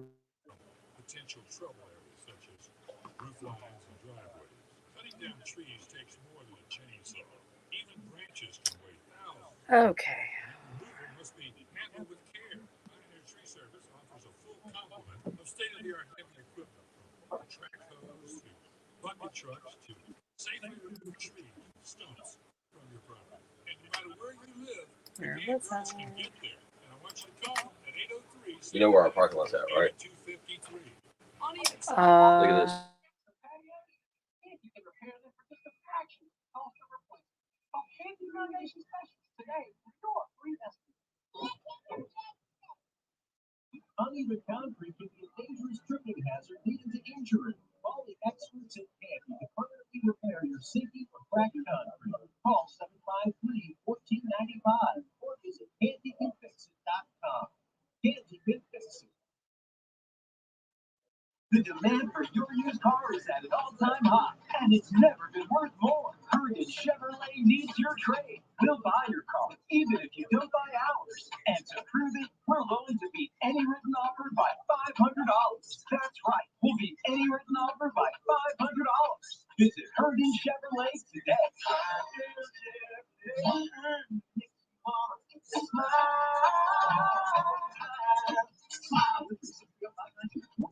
It's 34.175. Everybody, Adam Vance from South Images. Okay, Adam, we all know South Images as an events company, but you're more than that. South Images is a commercial audiovisual installation company. One thing that's really going on strong now is LED walls. South Images is a big provider and installer of LED walls, both indoors and outdoors. You want to reach out to Adam Vance, just go to soundimages.net. 371-31. Broadcasting live from the Herndon Chevrolet Studios. This is 1075 The Game. Stop by, shop online today, and see why Herndon Chevrolet makes you smile. Changes on your home of the Gamecocks. Here with you, 1075.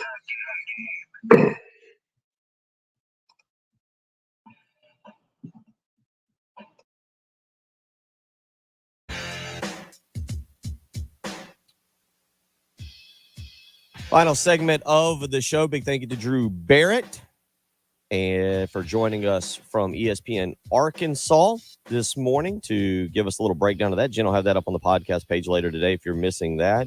Big thank you to J.C. Shurburtt for joining us in the 7 to 8 a.m. hour to give his recap, his thoughts on South Carolina football here this past weekend. And also, congratulations to our buddy on the live stream. Chuck is spending his 42nd wedding anniversary today with his bride. It's probably a good idea. You've probably done a good to get to 42. He's probably mastered knowing how to do that. So congratulations on our live stream to our buddy Chuck there for his 42nd wedding anniversary today. That's pretty huge. That really is. That's an extended period of time. He got married when he was 5. Yes, I heard that. Young, very young, very young. 803-404-6100. Pearson Fowler coming up next, and you can weigh in there on the extra point. That's the show. Well, I was going to go the game point, the point game, the half point, the point half. What's the point? Yeah, the early point. That's you know what? That should be the title of our show. What's the point? Fit along with everything. Just thinking. What's the point here? 803-404-6100. Coming up tomorrow morning, Tony Annan will join us. South Carolina's men's soccer team. I haven't had a chance. Obviously, first full weekend of college football. We've talked a lot about South Carolina and, obviously the offensive line, and we've kind of bounced around on some of the national stuff. Have not been able to spend as much time just yet on the Southern Cookout, the Cookout Southern 500, and did not get a chance really to go back. I was out at Stone Stadium on Friday night. Really entertaining game. And South Carolina was so close to knocking off number 1 Clemson there at Stone Stadium. They will take on USC Upstate tonight there at Stone Stadium, 7 o'clock. You can get out and check that out. Good little environment. A lot of fun. After the game, kids are actually able to go and run around kind of on they're not supposed to go on the pitch. I'm getting all my terminology down, but they can kind of go out and run around the sidelines. My son Austin got to take some pictures with Coach Annan. Yeah, even in a loss. He handled it well. Well, it was an improvement, though. Only lost by 1. They played well. They did. And we'll talk with Tony Annan tomorrow morning, 7 a.m. Perry Orth also joining us tomorrow morning to give his thoughts on Spencer Rattler. We'll be back. We look forward to catching up with you then. Take care. The Extra Point is next. The home of the Gamecocks. 107.5 The Game. WNKT FM, Eastover, Columbia. A Cumulus media station. It's a big decision. Make it a smart one. Every Acura certified pre-owned vehicle comes with a 182-point inspection and gets a 2-year, 50,000-mile additional warranty. For a limited time, get 1.99% APR for 36 months on 15 through 22 Acura ILX, RDX, TLX, MDX. Visit McDaniel's Acura, your Palmetto Acura dealer. 36 payments of $28.64 per month for $1,000 finance. Down payment. Still have the signal. That's Jay Phillips here for Integrated Media. You know, one of the reasons we all live here in South Carolina is the weather, right? We love being outside as often as we can. And these days, media is enhancing that life by installing amazing outdoor home theater systems to give you the best of both worlds. Amazing picture. Yeah, sorry, there's a wreck in the parking lot, and or not a wreck at it. There was a wreck. There was a wow. So yeah, I'm busy doing that. All right, y'all have a great rest of the day, and Yep. we'll Have an awesome one. see you in the morning. Take care. See you guys.